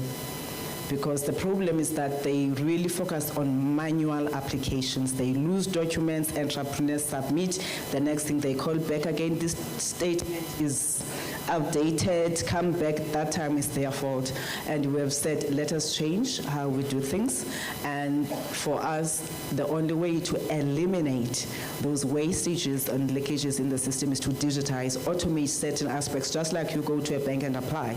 You are able to track your application. It remains yellow if you have not put all the information. It will not proceed to the next level. We had said to them, by the time I go deliver the next budget vote in May, I would have tested the system, which means it should be launched. I gave them up to April because of procurement processes. This does not excuse the behavior that they're not responsive. It is not only SIDFA, including us in the department. I've had people on TikTok, on social media saying, we applied for this, now you are advertising again, there's no feedback. And we have said, if we decline or we don't approve you, we should be able to give you the reason why. And we should, the minute we finalize the procurement or adjudication, we should then, as we say, we're going to release letters for those that are approved, release the letters for those that are not approved. If it is not because they are not compliant, they are compliant, explain if it is because of budgetary constraints, which is why, again, we have said, we have observed that most of the funding goes to Western Cape, goes to Gauteng, and eThekwini. Then we said, now we've got to allocate numbers. Those that would have applied for asset assist, they may have seen that we said 120 for a particular province, depending on the size, 100 for this province, because we're trying to make sure that we distribute accordingly within the resources that we have. And we really apologize that indeed you have to go through that frustration that you sit and you don't know if you have been accepted or not. And this is what we're trying to change and put consequence management into place for those that are failing to do that work. When I said people don't have data, I wasn't using it in a sarcastic way. I refer to issue of digital inclusion, which is a reality for some. Whilst you sitting here having data, other people don't have even to apply for the interventions that I'm talking about from SIDFA.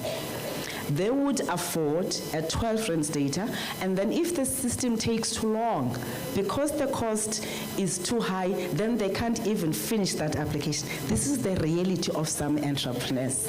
Hence, I said, we are responsible for different segments, the micro, small, medium, and your needs won't be the same, but it would not mean that that's not a necessity from some of you, or for some of you.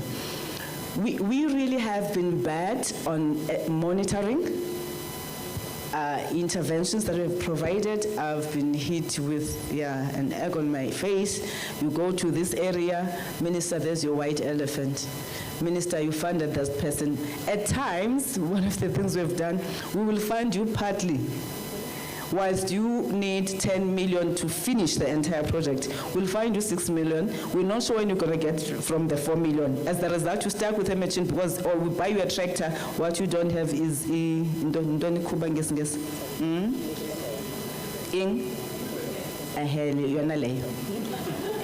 So you find that it's not a well-thought process, but people want to spread the money across many people. So I've told them, guys, it shouldn't be about numbers. It should be about impact. Even if we fund 5, if we're funding them to the latter, we know that we are done with you. You can be able to progress in your business. And that's the review that I'm talking about, that we are beginning to introduce, to say, let's look at scale rather than numbers. Let's make sure that we look at impact. So even the Auditor General, we sat with them to say, you've got to bear with us. We are changing now. We've been looking at governance and the numbers, but now we want to be impact driven. Bear with us that you may not see the results in the coming 3 years, because entrepreneurs, they need at least 5 years to be stable in areas, especially where it's new opportunities and businesses.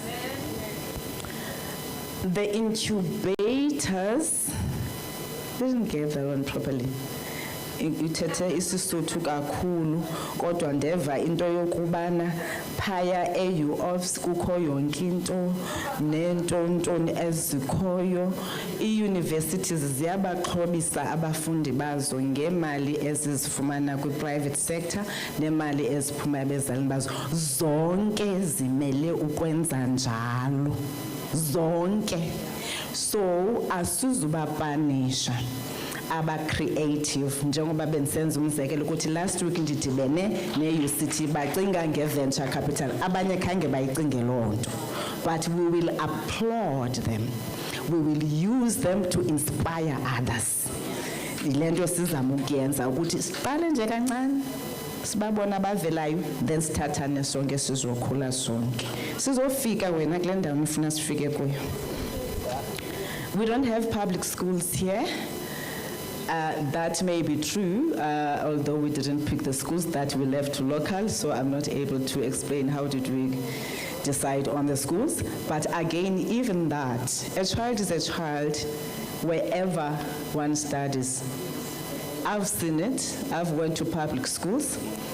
We didn't have lots of resources, but we were able to compete with kids in the private schools, and damn, we competed. We did.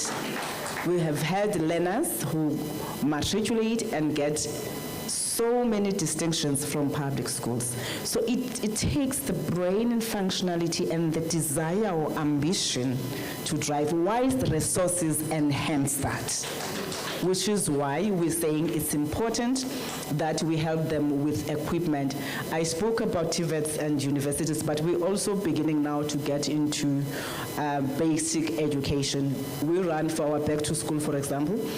Instead of just giving school uniform and shoes, we run entrepreneurship days, market days, to stimulate entrepreneurship, instilling the spirit of entrepreneurship from them at a tender age, because they're able to work with mommy, bake cookies, and they come and sell. They make up me, and I look very nice when I'm from them, because they compete about making me look good. And you guys think, you want to believe that I think I'm in the beauty contest. I'm showcasing the work by my people, and I'm not going to apologize for that. They compete on everything. It is the stimulation and the opportunity, because most of them have thought that business is for certain people. It is not for them. So when we begin to make them compete and then provide the startup equipment to say, oh, Winnie-Leyo, this is what you're going to get. We want DJ classes, we want this and that, and then they do that. We do believe that something will change, and we will not have students that only graduate and then stay at home and demand jobs from government. They will know that knowledge can be traded, and they can do certain things with the courses that they have. Cannabis, I feel for you. There's lots of regulation reforms, regulatory reforms that are required. We're still battling with that. The DDG here is busy with that. We are working with Mr. John Jeffries from the Department of Trade, Industry and Competition, who's a project manager appointed to drive cannabis. We're trying to really zoom and introduce certain legislations, but we are struggling because you do not participate in those processes. I take it back to you, Stella Ndabeni. And I do agree that we don't have footprint everywhere in terms of the portfolio. Hashem Asozen Kwas. Budget yami 3 billion rands. Out of that 3 billion, I transfer about 2.7. I'm left with 300 million as the department. I transfer that so that there's real benefit to entrepreneurs, equipment, the finance that they must access. Because if I spend lots of it on employing people, then there's going to be little that comes to entrepreneurs. But we make sure that we must then work through partners. We have through the agency what we call co-working spaces. You may not see the Diploma Small Business Loan. If you see CEDA or CIDFA, just know that's us. But you can also go to the LED offices, we work with those people. Don't tell me about their problems, I know them. Because we did conduct some research to find out, do we have the right people occupying those offices? We identified skills gaps. They are everywhere, it's not only them. We identified lots of gaps, which is one of the reasons we are hosting the LED Summit. We are partnering with the University of Johannesburg to custom design an LED course for them. This we do because, as I said, although we're not local government, but the work they do impacts on us, and we work with them. So we keep on identifying gaps, and we're like, this is yours, higher education, come to the party, but if it's not in their plan, we can't force it. That's why I'm budgeting for LED policy and in cabinet as we presented, but when I stay, we don't do local economic development, and I had to say, small businesses, they drive local economic development. Therefore, if the LED policies and strategies are not creating a conducive environment, it means I must step in, and that's what we are trying to do. So we're going to be hated by you and others, because people are beginning to feel like we're stepping on their toes, we are encroaching on their responsibilities, but we need you to explain why we have to have centers in universities and not universities putting centers on their own. We must fund that because we see a gap in terms of what we would want to see happening in our country. After funding, NYDA funded, provide a person to help you with the job. I'm not going to ask how did they give you that mission if you did not cite it in your projections. I'm not doing that, trust me. This is why I said we've got to do the pre-investment support so that we see what you apply for. Are you ready for it? Will it not be waste? Because we want return on investment on every cent that we spend. But because I'm a nice person, I'm going to give you this for free, which is out in the public. There's the YES program. Do you know about it? Youth Entrepreneurship Service Program. The YES program affords people or employers to get unemployed graduates paired with them, and they get paid for a period of 12 months. It has been happening for big corporates. Now we are engaging with the beneficiaries because they get this money and they don't have anywhere to place people to say they must pay for small businesses. But we're not going to know which skill do you need. We need you to come to the party to say, SIDFA, DSPD, we run these businesses, we are in need of the skills. Of course, at some point after 12 months, at least if you are given 2 or 3, you should be able to absorb 1. Of course, we are starting, if you need a person, you're going to need even after. So we're giving you a relief of 12 months, utilizing the other legal prescripts that government and the incentives that government has put. It's not mine, it's YES, and YES is under Presidency and Labor. So mine is to just go to them, you got that tender, you got that opportunity, or I can help you, bring the people, I have the numbers of small business that you can place, because you do need also experts to also assist in some of the things. As I said, it's about 4,000 rands a stipend for a period of 12 months. Then that protects you as a small business whilst you're trying to build your business. But don't apply for bigger machines when you're not ready. Make a plan as you think about that you want to expand. Look at it holistically. What support am I going to need? So that as you go already, you know if this will really help you or it will frustrate you. Because trust me, we don't want to frustrate you. We want you to flourish, because when you flourish, you're going to give people jobs. And when people get jobs, I'm going to get my job back. Because now I must also have my job. And then the infrastructure, we do provide business infrastructure support. I know you said we have got municipality that promised, but or the Premier's office, I think you should follow up on that. What we have done is to say, let's stop funding hubs randomly. We have a MINMAC, all the MECs for economic development, we are working with them. We're going to extend to MMCs and mayors for LED and some metro mayors to say, let's have one plan, which is what Dial is doing. In this particular area, we've got this number of entrepreneurs in these different sectors. We have these many buildings that are underutilized. Therefore, we come in like we'll be doing, is it Kwakwa? Okay. Where's the DDG responsible for that one? I think it's in Kwakwa, where we're going to be refurbishing some of the buildings for entrepreneurs. So we said, let us be deliberate, because there are structures that are not utilized. Instead of us funding you to build another structure, and then after 3 years you're not able to maintain it, let's utilize what already exists. And again, this is the one plan that we're trying to do, but this is the ecosystem approach that we are trying to build on board. It will not work fully without your cooperation. That's why ngiyanipropose ngihlale nami ndihlale kuni. You know, as Mama Charlotte Matlake says, this work is not for yourselves. Kill that spirit of self. If you rise, make sure you lift others with you. Do not live above your people, but live with them. Mina nani? So.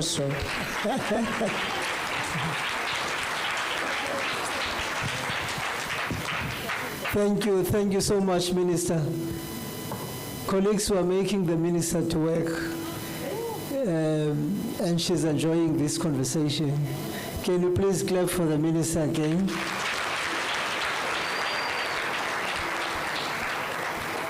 Now, we're changing the gears. We're getting to another session now. We are calling it breaking the ceiling. We want those people who have worked in specific fields, particularly the fields that are either male-dominated or white-dominated, and we want to know from you, how did you do it to break through in those fields? We're going to start with Sistoli. She's going to tell us what is her business and how did she make it there. What are the challenges and what can she do to advise others?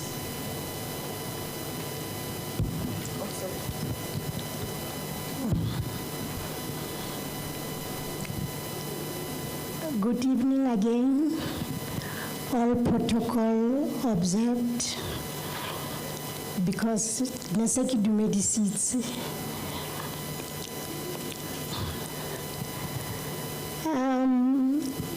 Minister, my journey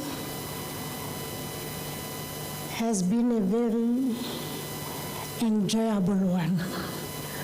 While you do what you love, even when it's hard, it becomes easy. My entrepreneurial journey started as, like I said, it started 3 decades ago. And I started as an interior designer running an event company 30 years ago. I will try to be brief because I have a lot to say, but I'll just cut it in brief. In my eventing business, my major events that I would like to speak about was when I attended Soccer World Cup in Korea, Japan. That was 2002. That was an event that was men-dominated. The following year, 2003, back home, there was a Cricket World Cup. I participated in that event. I had to organize a float and do marketing. That Cricket World Cup is coming to South Africa and it's coming to Bloemfontein. A year later, that was 2004, the office of the president gave me a call to organize an event celebrating 10 years of democracy that was taken to Senegal, Dakar. 2006, Minister, I participated in African Cup of Nations in Egypt. I only took events that were international in my long local and national profile.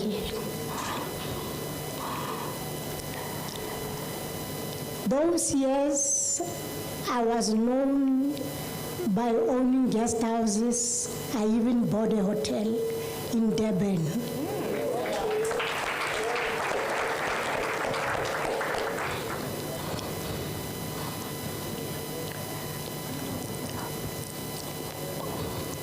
Working in a predominantly male-dominated environment was both challenging and defining.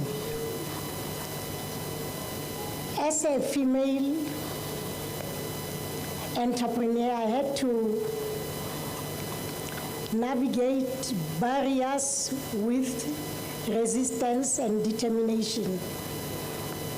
Driven by courage and ambition, I expanded my career yet into another male-dominated industry. Today, I proudly serve as a director and shareholder at Q&A Engineers.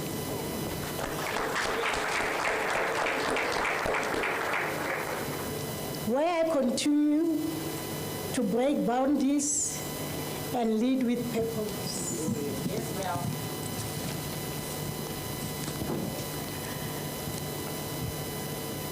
My partner, another director at Q&A Engineers, who is my only brother, is here, Mr. Tsilo. Can you please stand up?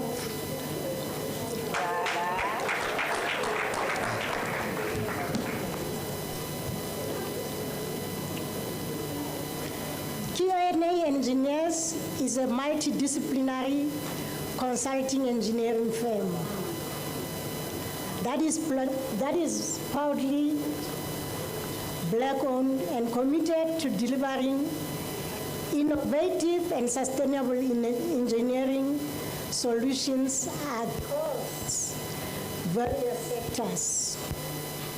As a growing firm, Q&A Engineers operate in a highly competitive environment, standing alongside major multinational consulting firms such as Zutari, SMEC, and WSP. We're doing a lot of events of engineering works. I wanted to mention just one, Minister. We have employed more than 120 employees at Q&A Engineers.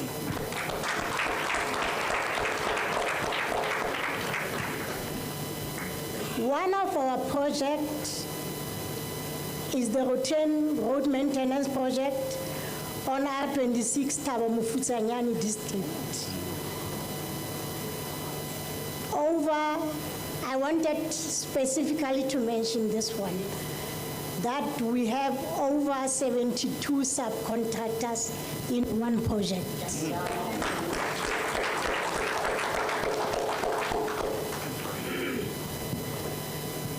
I'm also a director and an owner of Zano Style Science, which is also, Q&A Engineers is a member of NAFCOC. Zano Style Science is also a proudly member of NAFCOC.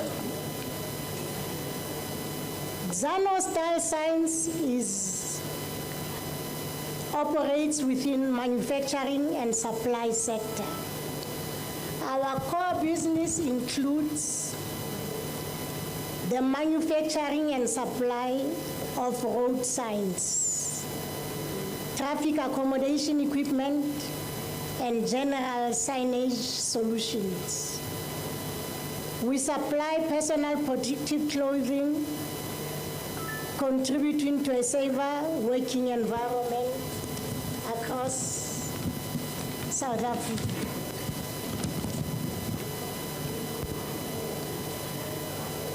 While our work is technical and often behind the scene, our critical role is ensuring safety and compliance and efficiency within our road networks and construction environments. Ladies and gentlemen, Honorable Minister, today's dialogue on the right to trade is not just a constitutional ideal.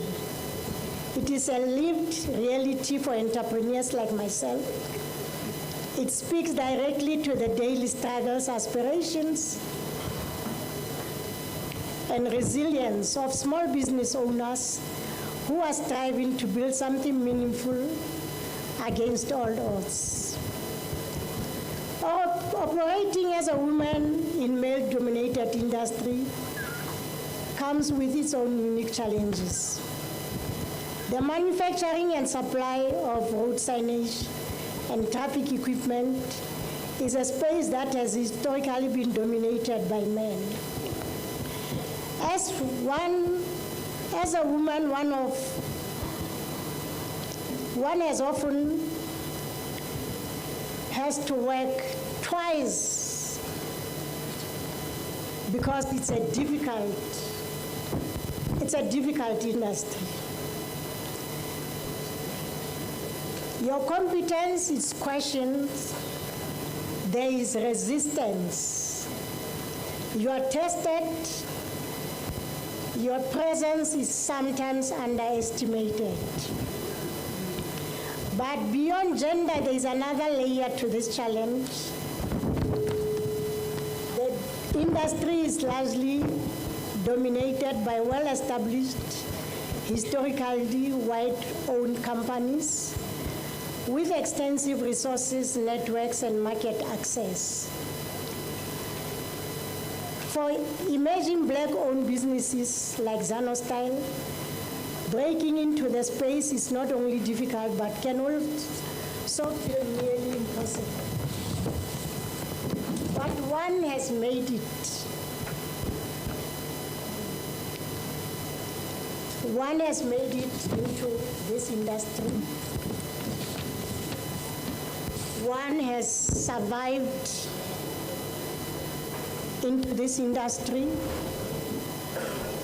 My responsibility is to the youth and the women to transfer knowledge and to mentor.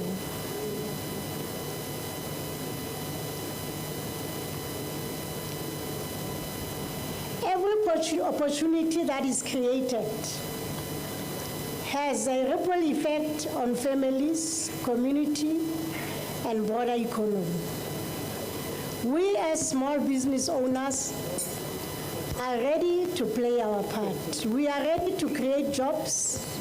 We are ready to contribute to economic growth. We're ready to build more inclusive and equitable South Africa. But we cannot do it alone. I always discuss this with my president of NAFCOC, Mr. Gilbert Messina, that we cannot do this alone. We need government departments, we need other business people. We need to come together like the minister has said. We cannot do it alone. We too have the right to trade. We too have the right to participate, and we too have the right to succeed. Let us work together, government, private sector, and enterprise, to remove barriers, unlock opportunities, and build an economy that truly works for us. I thank you. Wow, colleagues. That is really breaking the ceiling.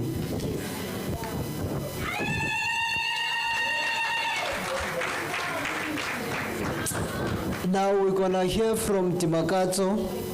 Dimakato owns a jewelry. She's just going to talk a few minutes.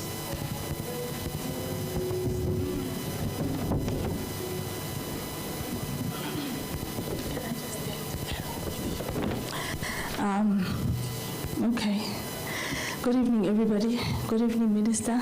Good evening, DDG. Thank you so much for the opportunity. I'm just going to speak for 2 minutes because really my company is just 2 minutes in the industry. My name is Dimakato. I'm from Bloemfontein, and I work in harsh conditions. And I remember when I started, I was a production manager of one of the companies in South Africa. And because you are a manager, there are certain people of color, when they come, they want to deal with the manager. And this person came, and he wanted to speak to the manager. And when I walked out, he says, "No, you can't be the manager." And to my surprise, I'm like, "What do you mean I can't be the manager? I am the manager of this branch." And he said, "We work with gold here. You belong somewhere there in Checkers."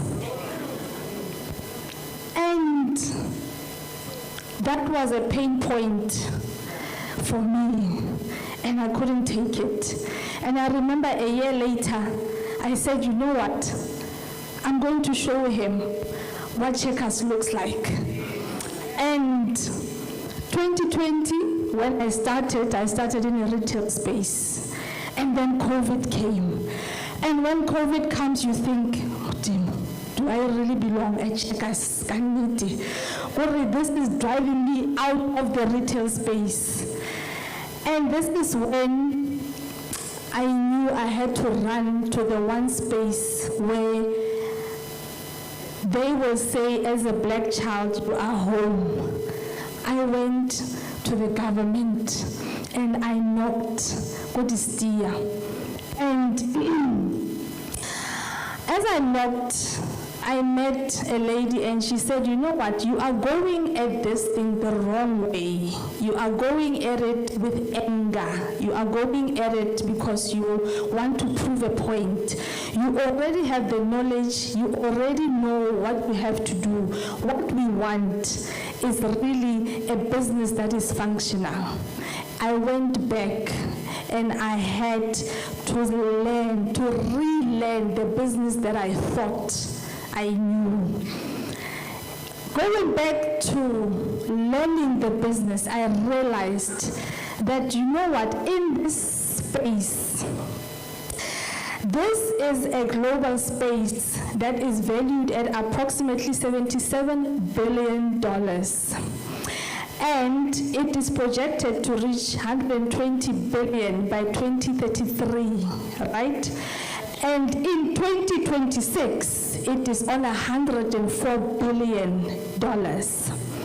Professor mentioned $52 billion of cannabis, right?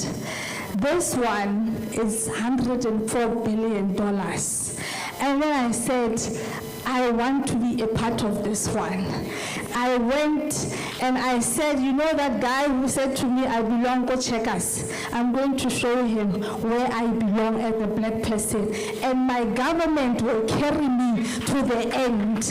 And today, as I stand here and I speak to you, I am running a very productive business. I was assisted by Distia, I was assisted by SITFA.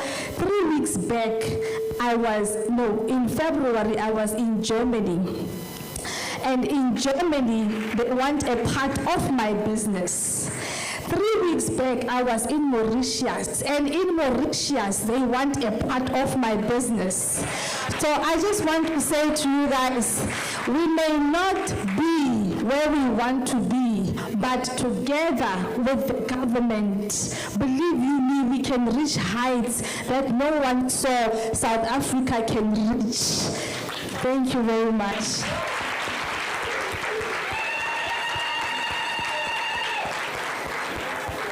That's what the right to trade does. Now we'll hear from Pumla. She is the personification of cannabis. If you want to know cannabis minister, everyone says, where's Pumla? Pumla, please come forward.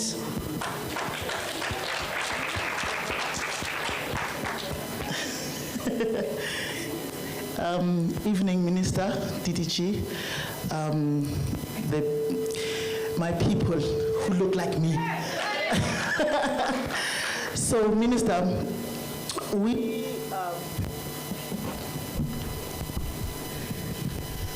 I'm not going to talk about my journey in business.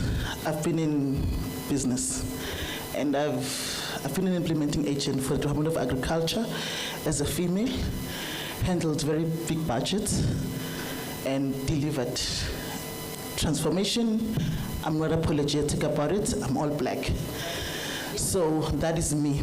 So we started a project looking at the landscape of cannabis and hemp in South Africa. Hey, people talk. Yeah. I'm now living in the Northern Cape, so I've inherited the year. I don't know where it's coming from. So everyone is talking, but there's no seeds. We talk, but there's no seed. Oh, job creation, where are the seeds? Right? So we then did lab germination on our own without involving anyone.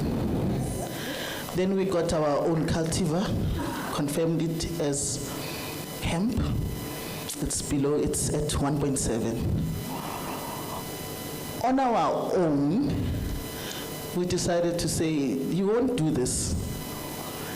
This sector is labor intensive, really. That's why the jobs there, I mean, PTG, I gave you one that says you could create 10 million jobs at primary agriculture, right? So it's labor intensive. Africa creates big carts. Africa creates all kinds of stuff, right? But the sector has a potential of creating 25,000 industries. You sit on hemp, you wear hemp, you apply hemp, you drive on hemp, you can have plastic, paper. Every time we process, we get an industry. The byproduct is an industry, right? Then we looked at what was missing in the space. Everyone is talking about product development. And Action Pakisa is a paper. We implemented all the 7 pillars on our own. We played. You know, people say we are kids, so we played. We put it in everything. Mayonnaise, spice, wors, patties, everything, cosmetics, alcoholic beverages. We've got red one, white one, liquor, gin, tequila, and old brand sherry. We play tea bags. You can think of anything that you want. We played. We had people who came and bought our products and tested them. And then they asked us, are we doctors? How did we know the formulations? Of course we are black, we shouldn't know formulations. We are black, Tina, we are just buyers of things and never makers of anything. Then we created the first biofuel sample in Africa with hemp. We went and we asked farmers. I was intentional, and I still am. I will never sell seed. I don't make money in seed. I make money in processing. I gave seeds to farmers for free. I gave them training for free. I developed systems and apps to support the back end. And then we've got some of our farmers here. Then the bottleneck came, Minister. Yeah. After speaking with government for 12 months, I know that thing is not our product because we were calling it by its scientific name. It's Feme. No, we don't know what Feme is, so you don't need license. It's not our product. November they call. Were you not maybe referring to biofuels? I'm like, yes, that's what I was referring. Oh no, yeah, license. You need a manufacturing license. Our farmers have planted. You didn't know it's your product, but now it's your product. Sorry, Pumla. Melissa has been called just 5 minutes by SABC. She's going to come back now. You can continue the fabulous story. Then we are stuck now. How? It's biofuels. And actually there's no manufacturing. You'll be the first one. Okay, what is the price? So we did a study, so this is now the price. And this is what you need to have. But yeah, we are behind you now that we know. The application, it is amazing. Then they come. Remember that biofuel thing of yours? How far are you? We really want to fast track it because we have shortage of fuel. Do you need food? Yeah. Now we've got shortage of fuel, and actually we need to decarbonize. And that thing of yours actually is the thing, right? So we have managed to get farmers across South Africa, gave them all free seats. We gave them training, had challenges. I mean, just like any other business, there'll be challenges. But these are challenges not created by us. These are challenges created by our government. But we carry on. We're on our second phase, moving to third phase. And now we are happy because at least now everyone understands and everyone is actually, because when we all live here, we enter into those cars, you will remember that biofuel and be like, oh, where can I get it, right? But we are here and I'm happy my farmers are here and they've gotten a bit of understanding in terms of where we are going. We are always in talks with small business in terms of support for the farmers, which I'm hoping will win. And hemp is the future.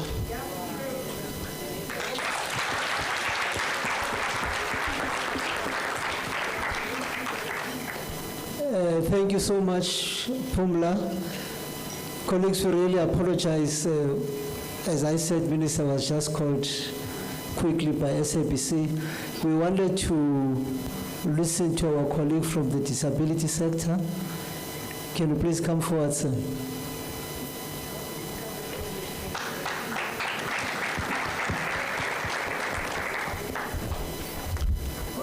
Thank you, DDG, and the entourage and the house at large. My name will be Lihlohonolo Molebati, based in Mangaung, Free State.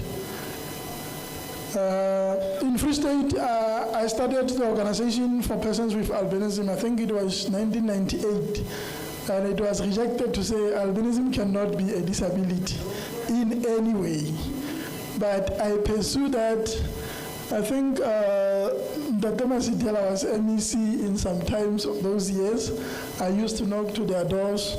I think I was being invited in Scotland to represent South Africa for persons with albinism.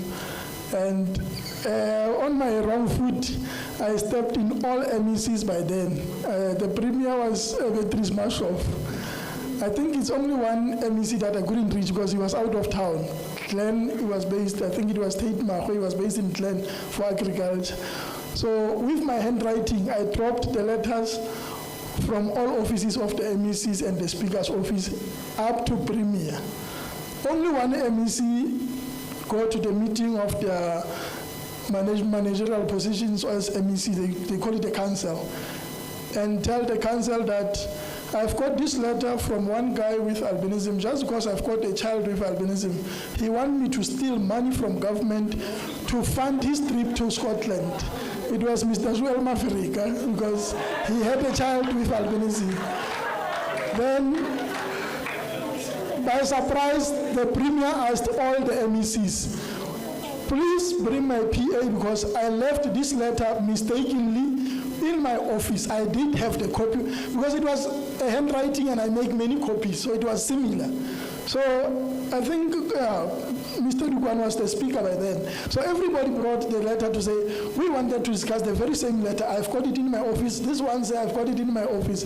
That's when it calls attention to Free State to say, because you were treated as if you are crazy or insane, please assist us to coordinate the entire disability, not focus on albinism, because we saw the courage and passion, because it was not regarded as disability up until 2013, where the United Nations declared albinism as part of disability due to the challenges that we are facing with.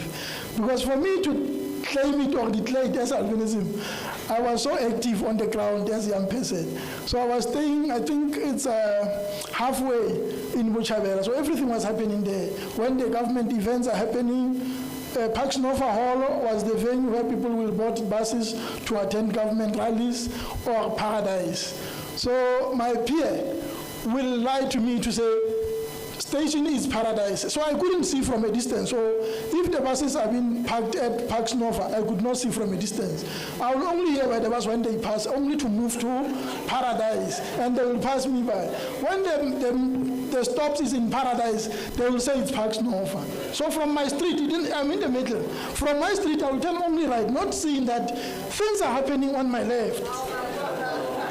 So I think I so wish the MMCs of Mangaung would be here, because they were my pair, the likes of Vusi Swataka. So they were the ones who were teasing me. So that's when I pick it up to say, I cannot allow this. If it's happening to me, for how many are being left behind that cannot see, cannot hear, they are based on wheelchair or using crutches? Because for every government activity, if the security is not beefed up, we were, it was a crowd to enter to the stadium or any venue. So we couldn't manage as disabled. So I forever pushed that, please, security cluster, make a means that you accommodate persons with disability in all spaces that you allocate. Even now, I think even the DDG now knows me, because I forever ask him, why would you put me at back there? Because I can't see from far. So why don't you want me to close to you? So I think for me, it's how I articulate or address. People might feel annoyed or get it wrong, but that's how I foresee. So even now, I so wish Minister would be here. I wish the likes of the entities that are formal could develop a disability desk, because we are not all over. We are not in numbers. We know democracy needs numbers. Minister is there at the back. She's listening to you. Thank you, DDG. The disability sector, we are not many, so we cannot beat the numbers to be accommodated in the managerial or decision making, because for every groups or entities, there's a vote that you must be recognized or join. You can go to municipality. I think 2004, 2005, Fabio was the mayor. They were the first municipality in South Africa to service persons with disability. I was the one who dropped the proposal. But they've got the trophies there, but they can't even acknowledge or give any recognition to this far today. You go to Premier's office, we launched what we call Federal Council by then, 1998. We forced government to employ persons with disability in those offices. Only APD and DPSA, because they had numbers, benefited. With albinism, none of government entity took us to the office up until, I think it's 2013 when I joined government. Please tell us about your business. All right. Okay. Then I foresee challenges where I'm fighting with dermatologists to accommodate our skin as persons with albinism. To the extent that I made a research that Ireland has launched a research in Africa that there is a product that is suitable for our skin. But the red tape is within the dermatologists. They don't want to approve it. Whereas I've got all the reports, be it in vivo, in vitro, comparing with other products. our sunscreen dedicated for our skin is the suitable one for our people. Because now dermatologists are the ones who supplying government. They are making a barrier that my product could not be recognized. So that's where I'm hanging now.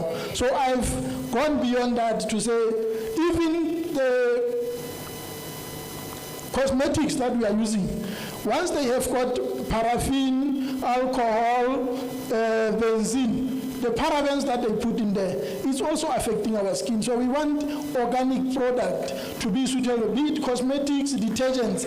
It must be organic so that we can live long as persons with albinism. That's our major challenge, because all these parabens, they are the ones that are creating the cancer of any kind, because they block the pulse of the skin. So we so wish people can, with Mepumla, I really need their contact, because we want organic oils to include in our, we don't need these, what do they call them?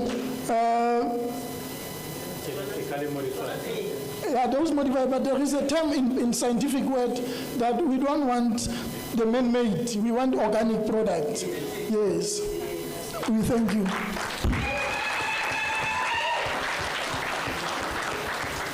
Thank you so much, colleagues. I think we have a few minutes left, but I think you will agree with me that this has been very, very exciting.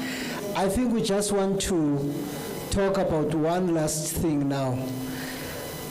How do we create a culture of entrepreneurship in South Africa?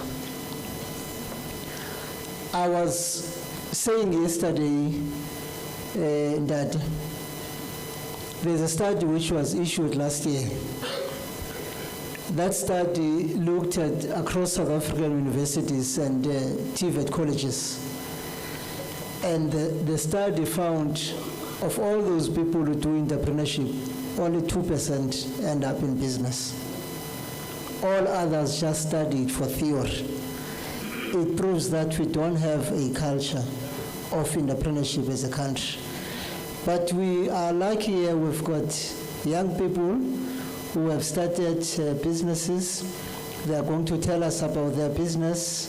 They are going to tell us about their journey or their ideas because they want pitch for funding.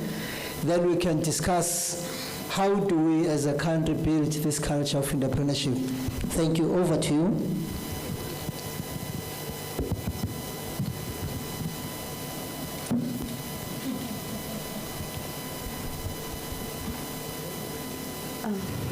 I don't even know where to start. Okay, to begin with, currently a student, but I do have an existing business, of which I've started and then I've left. Because I believe that's what happens to most of us. We get in business and then we just feel like, maybe I was not ready, or maybe it's not a good business, and then you just leave. So I started in just after completing my matric, because I did apply for university and I never got admitted. So during that year, I was so frustrated. I didn't even know what I wanted to do. So I was just between jobs. And then I ended up working for this lady who was manufacturing cleaning products. So she taught me, we worked together until she told me that she needed to actually she was relocating to Cape Town. And I had fell in love with doing what she was doing. And then she said to me, can I give you my equipment, or should we close down? And at that time, remember, I was just about 19 years and I knew nothing about business. So it was too much of a responsibility for me. And then I said, no, I'll go work somewhere else, of which I did. I left and looked for a job somewhere. And then years later, I was like, no, but actually I liked that. Let me go back. And then I went back. Now I had to learn the formulas. I had to learn different chemicals. What does it do to you as a person if you inhale or if you get in contact with chemicals? So I decided to start. Honestly, I didn't even know what I was doing, but I knew the procedure. I knew the safety precautions of what I needed to do. So I started manufacturing. I remember my first batch when I manufactured dishwashing liquid, it clowned. It's supposed to be green. It was green for a day, and then the next day it was white. Like, so I didn't know what I was doing. I was so discouraged, and I didn't know what was the cause then. So I thought maybe, no, let me leave it. And then I called Debbie. The lady's name was Debbie. And then she asked me, what did you do? And then we spoke about it. And then she said to me, if I tell you what to do, you'll never know the formula because you'll simply just be following. I'll do it until you get it right. And remember, it's money for me. I didn't have money, but now I have to keep doing something that is wrong every now and then. And then I decided, let me leave the dishwashing liquid for now and focus on the ammoniated cream, the Handy Andy, and the bleach and the pine gel, of which it was going well. I mastered those, and then I went back to my detergent, to my dishwashing liquid. Now I could perfect my craft, and I started selling. And the business was doing well because during the social grants, I would go out. I had casuals, not necessarily permanent employees. I had casual people that I worked with. We would go to the malls in Welkom because I'm originally from Welkom. So we would go to the malls, have a stall there, sell, and we would run out, especially social grant, because when you go to ShopRite, wherever, you find a 750ml bottle for like 35 Rand, and I was selling 1 liter bottle for like 19 Rand at the time. So I had clients, I had people that knew on this date I would be there. I had Digrichi and whatnot. But eventually I felt like I was stagnant because another thing, as self-taught entrepreneurs, we do not know how to treat money in our businesses. I would make this much, tomorrow I go and spoil myself. Fortunately, someone told me about registering a business and I was registered. I had a business account. I didn't pay myself a salary. If I went to Pick n Pay to buy, I would swipe with my business account. If I go to Mr. Price, it's the same card again. So at some point, I didn't know what I was doing, and then I decided, Okuti, no, man, I'm lacking something, but I didn't even know what is it that I was actually lacking. So I felt like I was doing one thing, not growing, and then I decided to quit. And then I decided, let me go back to school instead. And then I went to UFS. And then at one point, I'm just going through my emails, and then I got an email about entrepreneurship and whatnot. That's how I went back. And fortunately for me, and what I would say too, I saw that there's high school learners in the house. I would actually advise young people to actually go to school because you get to get opportunities. We get to actually say, Ms. Chibo, there's an incubator, there's student affairs and whatnot. You speak business, but we do not know this.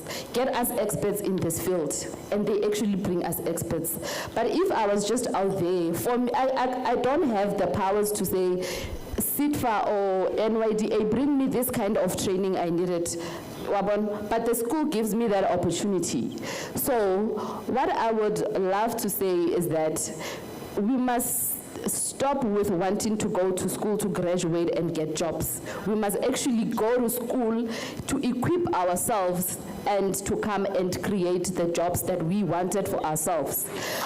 Also, people would say that entrepreneurs are generalists. It's true, but if you decide on one industry, learn your industry and master your industry. There's nothing you can do, or there's no way you can go if you do not know the industry that you live in. You must know your competitors, you must know what makes them different or what makes them to thrive. So the secret is, business is a standard, it's a system. You know you have to sell, you have to manufacture, you have to buy. It's basic, but you must know the industry that you operate in. Thank you. Thank you so much. Thank you.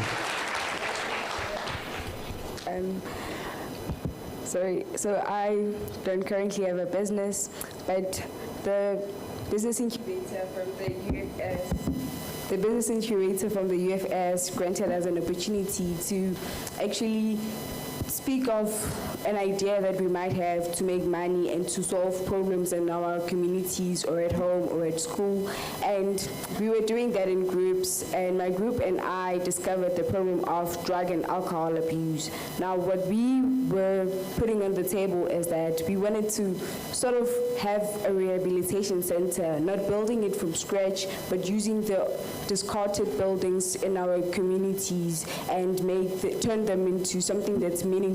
So the rehabilitation center is there to help people that are over-consuming drugs and alcohol, and we were going to generate profit from that. Like a person, when they come to our business, they would have to pay a certain amount of money according to the period of time that they would be in our rehabilitation center, and would also be getting money from the online platforms that we would give to people who want to go for counseling or want social workers and are not up for like face-to-face interactions. So they would have to go to that specific online platform and communicate with the social worker, the psychologist, and everything, but they would have to pay a certain amount of fee. But if they want information about our business, they would simply have to go and Google it for free. And yes, and we got the first position in the Business Incubation Center. Wow, that's brilliant. Thank you so much. Colleagues, let's take just a few hands. People who want to tell us how do we build this future of entrepreneurship in South Africa. Just a few hands, then we'll hand over to the podium. There's one hand there. There's one here, there's one here.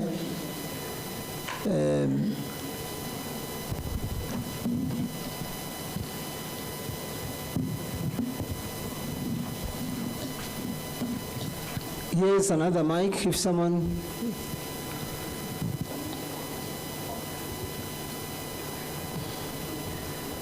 Colleagues, can we help her with the mic?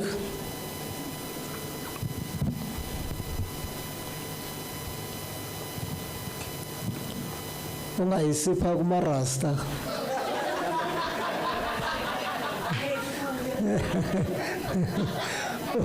Ungayiprivatize kumarasta.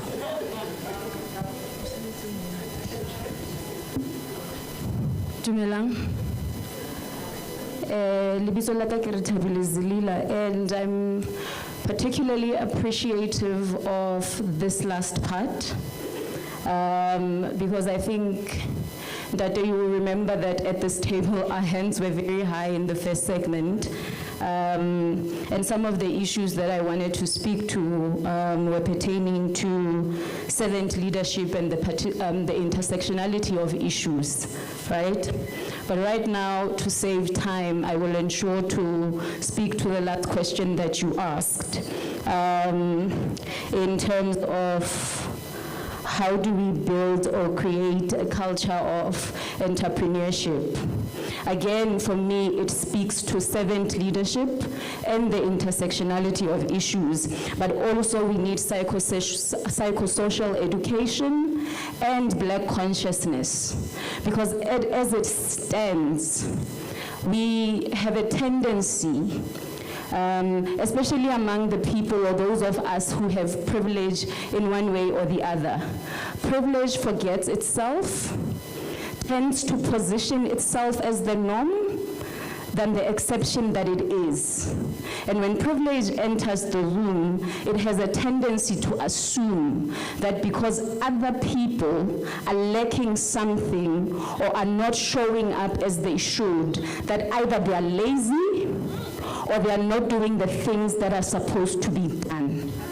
As a child from the township, Kimwana Bloemfontein, raised in Freedom Square, went to Toka Primary School, then to Kagisho Comprehensive. There's a matriculant from St. Bernard is in the township. It does not imply that by association of being township, that all we have are complaints and disillusion. It took me 7 years to complete a 4-year diploma in electrical engineering. I didn't intentionally switch or leave engineering to the social sciences. I had a question while working in Midrand and I ran to Wits to study. And a few years later, I found myself in postgraduate psychology, drama therapy, and now health sociology. But as it stands, I'm still in the township. I still travel by taxi. And that is not because I am lazy, a two-time TEDx speaker. So it was nice to hear people that say, I was in the township. I didn't know what I was doing. Because the practicality of how is helpful. For to sit there and then say, I achieved this, I achieved that, is unrealistic. How did you do it? What hurdles did you have to jump through? What can I learn from your story than to be reading from a long list of achievables? Great, wow, we applaud you. But how does it serve me? What can I extrapolate from that? And I wanted particularly also appreciating Tatemele Batsi, if I have his name right. Because for those of us who are still suffering, for those of us who are in the trenches burning, hurricane, really problem child, because we are complaining, because we are using the services. As a person who's in the township, who's a freelancer, I'm a freelance writer. I can't sleep because you try and call law enforcement. So just to close it, yes. To saying that psychosocial education is of the utmost importance. When you are building these things, when you are offering these resources, are you educating the people that you are giving it to them? It is important then to be aware of positionality, intersectionality, representation, and mentorship. Also, last question, Ms. Taylor. What impact assessment tools does DSBD have for when people are given these funding opportunities? How then do you assess the impact that needed to be made so that people don't come and ask, why didn't I get this in return? Because clearly they were not ready. And those who are not ready, habana ba in the department, because the culture is such that people in Mestela have their people and funding circulates. Thank you so much. As we welcome DG, we did offer your apology. Please sit here, DG. Oh, you're sorry. Here, DG. Yes, you, ma'am. Please, can we just make it 2 minutes now because we are running out of time. Thanks. Thanks for the opportunity and greetings to everybody. Sister Mimi, one of the cannabis ambassadors in the Free State and one of the prominent cannabis grower for years. I would like to pass my gratitude to the Minister Stella.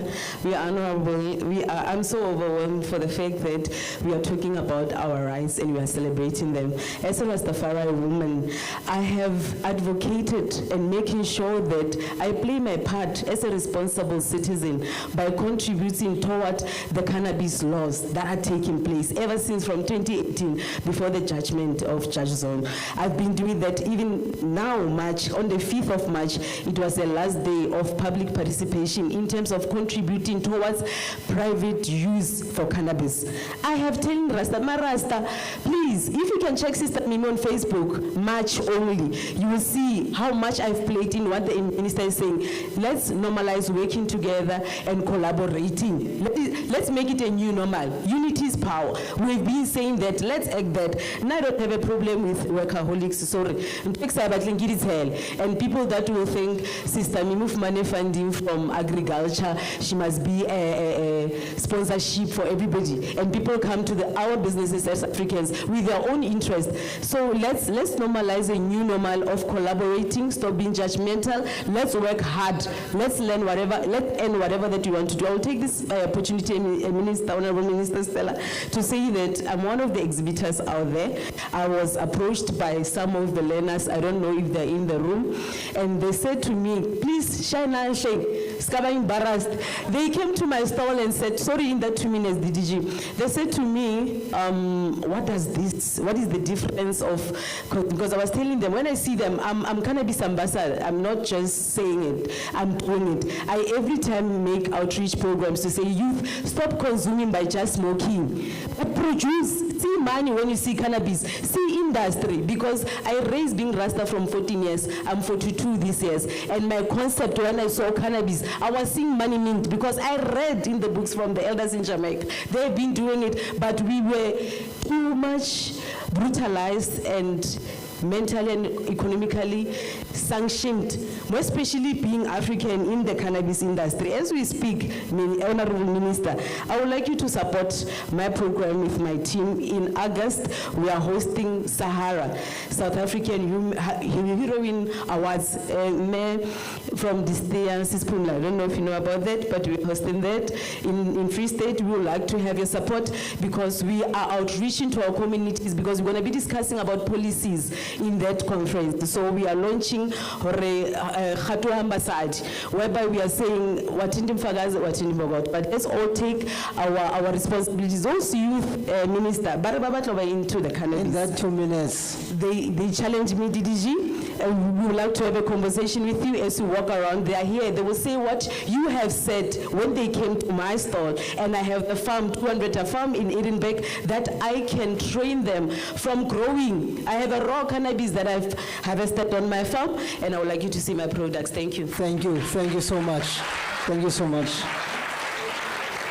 This table. Thank you. Now we're Rasta today.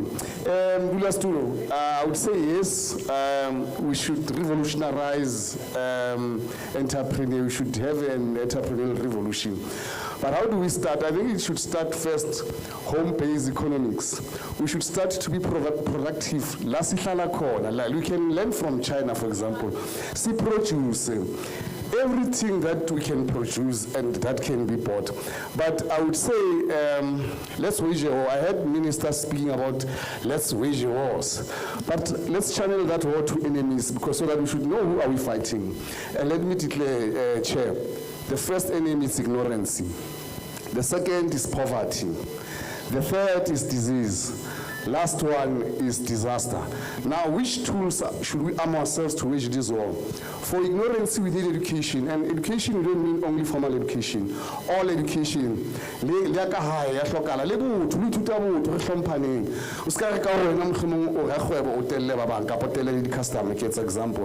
the second one, poverty. Let's work and let's be productive. By being productive, that we must identify economically all those 4 factors of production. We must employ them and address the economic issues. One, food, clothes, shelter, and recreation. And then, Chair, with disease, of course, lifestyles. But I want to know cannabis is a tree of life. And lastly, disaster. We need skills of disaster management. Hanka mo ke ba batlang nketsang first aid. How ka tswa flat mo ke ba lang ba ikae hararona ba lang le skill. How ka tswa mollo ke a leboha mdula stulang ka lelong ka fetella. Kangindate. Colleagues, let's just take the last 2 there, the back.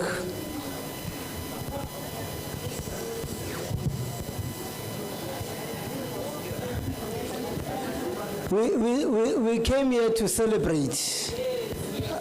After we finish this side, we're gonna get down. We've got entertainment and everything. We're gonna celebrate. Over to you, sir. Thank you for the opportunity.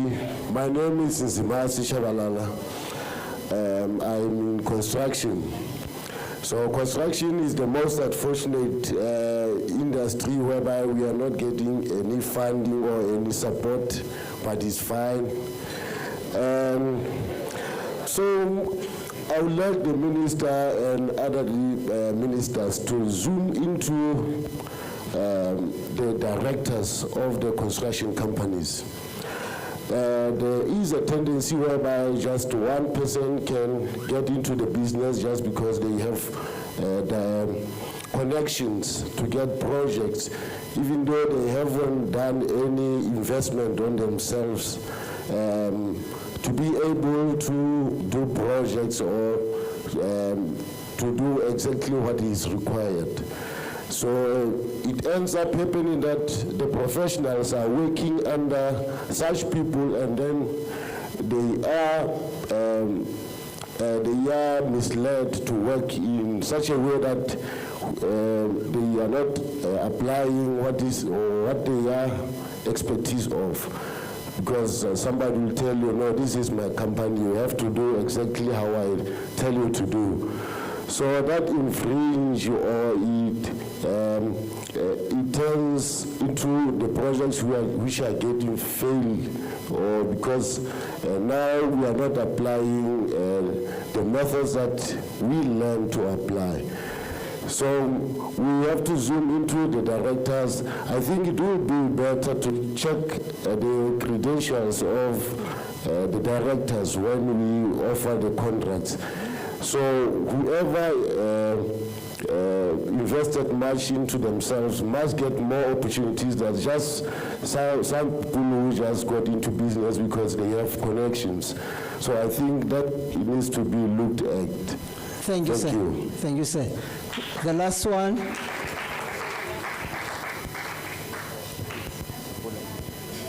That one, Gwen. Thank you to all the dignitaries in the upfront there and to everyone that came. My name is Simpiwe Stark. I'm from Botshabelo. I'm from Plant Nursery. There's a plant nursery in Botshabelo that has been existing since 1993 as a close cooperation by our parents. And today I'm grateful to be here and to express my views as well and to contribute into this. I'm grateful for this event that has been organized here. I think I'm sorry to mention a name like Julius Malema. During COVID-19, a lot of pastors and bishops asked the question of why were churches closed, and Julius Malema asked the question. He said, what is the importance of churches? He asked that question, and I believe some priests or pastors or bishops, they would take offense from that question, but it was a very valid question because we have churches that are supposed to be helping people as well, because they are responsible to the welfare of people in the community as well. As they are busy taking offerings as well from the community, they need to be self-reliance programs that are created by church members as well. So I was just saying, please keep that in mind. Find ways to be able to work with these churches as well, or to make them account for these monies that they get from our parents. Thank you. That is not all. Thank you. I was just no. You have 2 minutes. I was just highlighting that in passing. Here's my. You've got 30 seconds now. Yes, they are okay. It sounds fine. I'm sorry, but in terms. Okay, let me cut my thing short. Thank you, In sir. terms of the issue of tax shops, please. My brother mentioned that. Please delegate necessary powers on our local areas. Delegate those necessary. Where much is given, much is required. And you always come to us to ask for power. When we give you this power, we expect for you to use those powers on our behalf. And I'm asking sincerely, saying, please execute your powers and delegate them. Don't withhold powers that are not necessary. Please delegate powers locally so that we can be able to be assisted in time. Thank you so much, sir. Colleagues, we have run out of time. We're just going to have 3 people who are going to have last parting shots. Yes, we're going to have our colleague from Human Rights Commission, because he didn't tell us about his business, and then we'll have DG and then Minister. Thank you.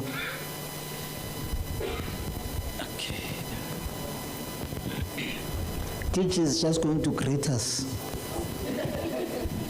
Okay, thank you, Program Director. Our mandate as Human Rights Commission emanates from Section 181 of the Constitution. And when you look at Section 184, it gives you, it outlines our mandate. Our mandate is threefold. We have promotion mandate, we also have protection mandate, and monitoring mandate. And these mandates are intended to protect observance of human rights within the country. Now, with promotion, we have colleagues who go around in all 9 provinces to teach people about awareness of their rights. And holding workshops, we have champions that we engage with throughout towns across the province, where we'll be giving training on a number of aspects relating to human rights and observance of human rights. And with protection unit, we have investigators who investigate allegations of human rights violations. For example, we recently have a case that is before the Free State High Court. Some of you may remember the area in Nyakalong, where there's a pan of water and houses have been submerged into water in that area. And some of the people who contributed to that state of affairs is Big Business, Harmony Mine, the municipality, and other people. So we investigated that case, and we engaged with municipalities and all other relevant stakeholders, but that did not yield any results. So the last resolution was to approach the courts and say, courts assist us because we cannot meet each other anywhere else, regardless of how we extend our hand and say, but you cannot allow people to live in such conditions where properties that have been really worked for by these residents is submerged into water, and sewer has been discharged into that pen, and there's a school nearby. It's a very disturbing sight to see, and no right-thinking South African would allow an institution like Human Rights Commission not to do anything else. In fact, what is important, Minister, is what will people remember Human Rights Commission in Free State for? If doors are closed, will people say we miss that office? Would people say good riddance? That institution was useless? Would people say good riddance? That office was useless. It did not support us, did not really help us. So we need to do our work in such a way that as we are assigned for this period, we should do it diligently so that people should know if their rights are being violated, they know there's an office that will take up their issues. People call others with K words. We have taken a number of cases to equality courts. There's a case that we are busy with now in Sasolburg, where a certain establishment, DG, where the faces or photos of key political leaders were placed on cisterns, and patrons in this establishment were passing urine on faces of our people. Really, we cannot leave such conduct to continue as Human Rights Commission, and we stand for such things to really make sure that rights are not just being mentioned but are seen to be protected. And our monitoring unit monitors observance of human rights. We have recently released a report against all municipalities, and some of you may know about it. It's a service delivery report. We had investigated extensively, and that report has been tabled in Parliament. And I'm sure some of you know that the President spoke about it, and that's why there are issues about making sure that there's turnaround strategies in municipalities. So that's basically generally what we do as Human Rights Commission. But lastly, if our people are excluded from economy, their dignity will be stripped. I think apartheid was a structure, a system of economics. It was not a system that, to deal with skin color. It was a system that was intended to erode black people from economic empowerment.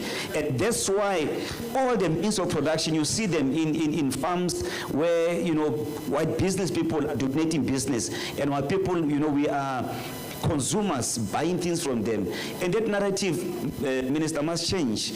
And Human Rights Commission stands for rights of black people to be included in these business opportunities. Thank you. Thank you. Minister, I tried. Yeah. I thought I was going to say, but the Department of Small Business Development upholds rights. Yes. Thank you. Yes. That we uphold rights. I thought, and we promote rights, and we protect rights. No, that's fine. No, we try. Although we're just someone to make a presentation in relation to the Zama-Zamas. Yeah, the things that we do when we try to improve people's lives.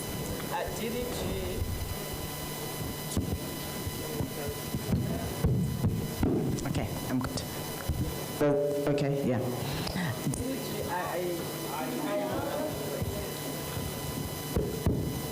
DDG, I think we've had lots of great inputs from here. And as I said, I'm certain that we're leaving here more wiser than when we came. There's different things that are being said, but the most I got when I came back, DDG did apologize that I had to go and take the interview, so I have missed on some of the inputs. But when I came in, there's a speaker that says, we give you all the power, please make sure that you delegate. I didn't get which powers are those, I'm delegating them. That's on a lighter note. But to say, one of the things in relation to the delegation of powers is the authority to do so. So there's so much that you can delegate, which is why I said, for example, when I was talking about the municipalities, I said the Constitution has given some responsibilities to the municipalities. Even though we see that they are struggling to carry out those tasks, you cannot just take them. We see the challenge that people are complaining about, whether you talk about health inspectors that they're given to municipalities, the clinics that are given to municipalities, licensing of businesses, as I said, they are struggling with some of the functions, we see that. But unfortunately, the Constitution gives them that mandate, which is why we go back to say, as we celebrate 30 years, what is it that has worked for us? What is it that has not worked for us? How best can we change certain things in the Constitution that when we had included them, we had not envisaged a situation whereby there would not be enough capability and resourcing. Just like if you look at the issues on service delivery that we're complaining about, there's lots of work that's given to municipalities. And if you look at their funding model, it is not able to carry out all those responsibilities. That's why then as government we begin to say, let's adopt the DDM model. Let's try to make sure that the other spheres, they come in, because there's no business that does not operate at a ward level. So how do I come in to assist the municipalities in ensuring that the mandate that I have is fully realized? It's that collaboration once more across the spheres of government. But of course, when things are not going well and you want to intervene, people become territorial to say the law says it's my responsibility. And this is why we're saying these dialogues helps not only with yourselves outside government, those that are outside, but also within government itself. To sit and say, why should we stop mining that is discovered in a particular area because of the environmental issues? Why do you want to prioritize that at the expense of growing the economy? And then we begin to say, okay, what is going to be the impact if we go ahead with this mining in this area? How do we mitigate that impact so that it doesn't become negative? How do we deal with the issue of disaster? Looking at the climate change, as much as we want to be resistant to what we know, how do we bring in the elements of climate change? Because it is the reality, which is why you would see lots of floods and the other things. So it is those dialogues that are required from all of us us to say, in government there's a need to have a dialogue, outside government there's a need to have a dialogue, but most importantly, there's a need for us to come together and bring solutions, because there is no single party that can come up with the solutions that are out there. Now, Human Rights Commission.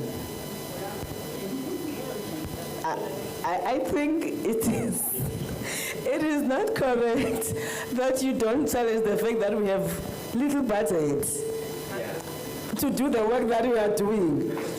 I think you should be taking up that matter. I shouldn't be able to defend myself all the time that I don't have money. It's a human right violation that entrepreneurs are not able to access funding support from a department that is meant to support them. So you guys, please, you must probe all of us. All of us, what is it that we are doing to improve your livelihoods, utilizing the same constitution that we have? But I must say that indeed we have been empowered. We will consolidate these, and please don't abandon us after this process. Even if it's not physical, because physical may be costly, we can do webinars, at times we can do electronic submissions, but please stay with us, keep on advising us, keep on reporting on the wrongs that we do. I'm not only saying come and advise, but tell us of the wrongs that we do. Because at times we have a great approach, but on the implementation, then things get to be messed up. And it is you that is at the, what do you call it? At the receiving end, thank you. At the receiving end, that will be able to say, even though you had thought this is a great idea in terms of implementation, but this design is not really giving good the results that we'd want to see.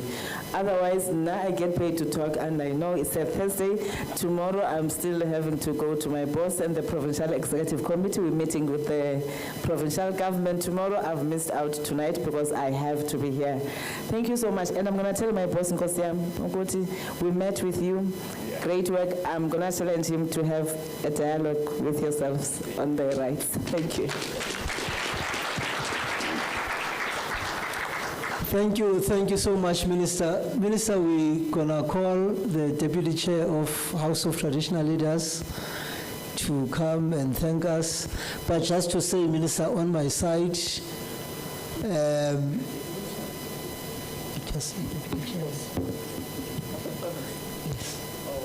Khosi, please come forward. I just want to specifically mention Mr. Lebone, Minister HOD. He's been with us since Sunday. Thank you so much, good sir. DG, you can greet us.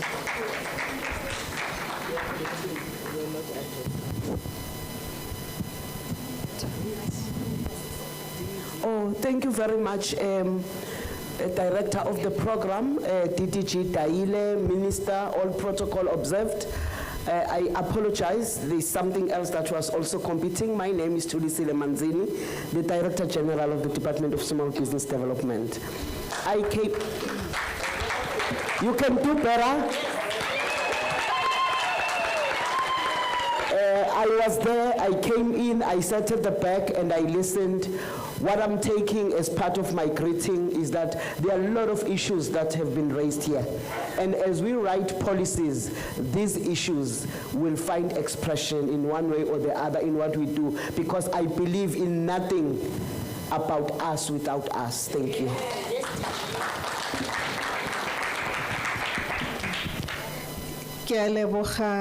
Moradisi, like it's a chunye, Holebocha, Honorable Minister, Honorable MEC in absentia, Kitle Khotla Hoyakatatelano for the sake of time.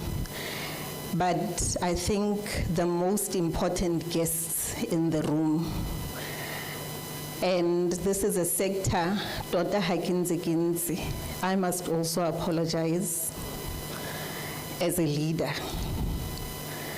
You know, the Khotla system, Honorable Minister, you need to listen to this one.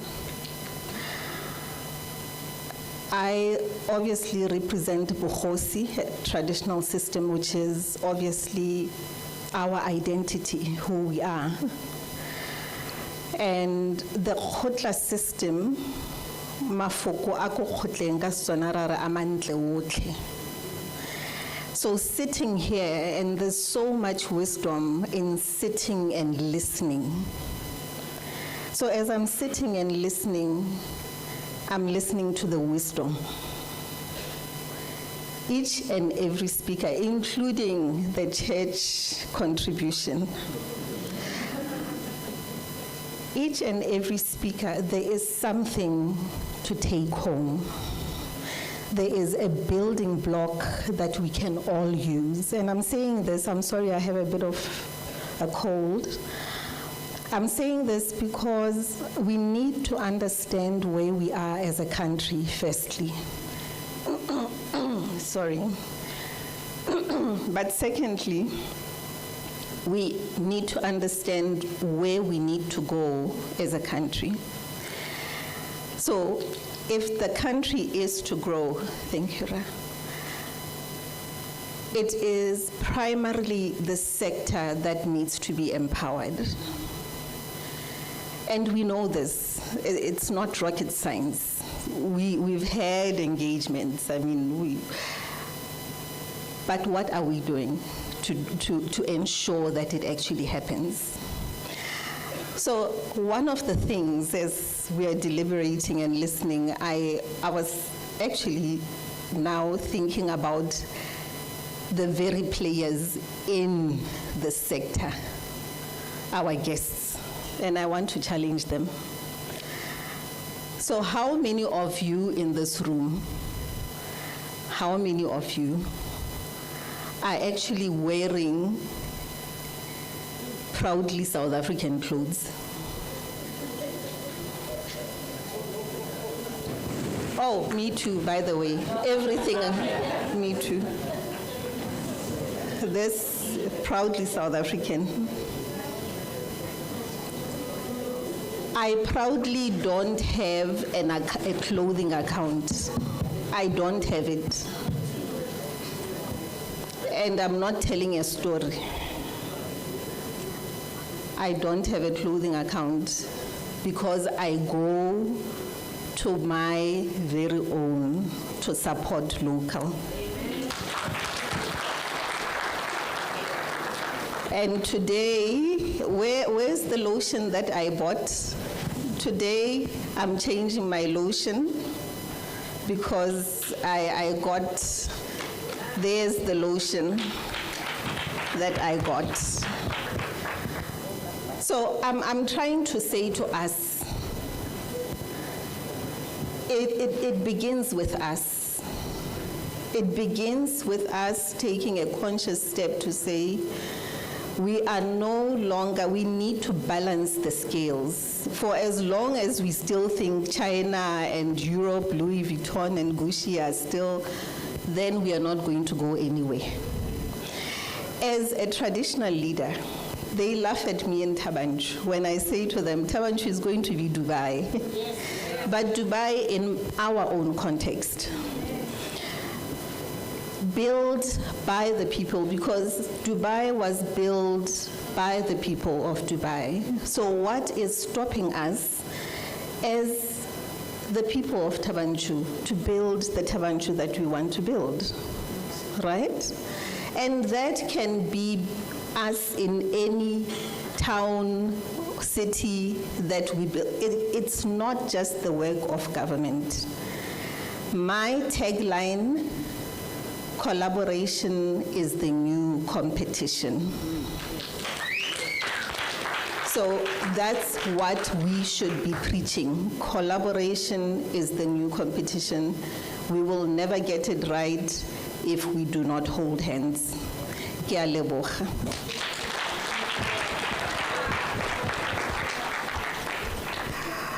Pula barolong.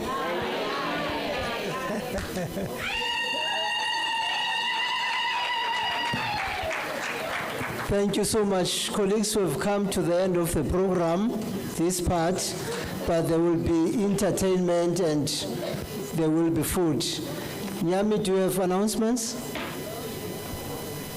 Thank you so much. Can we clap for yourselves once again and for the minister? Thank you.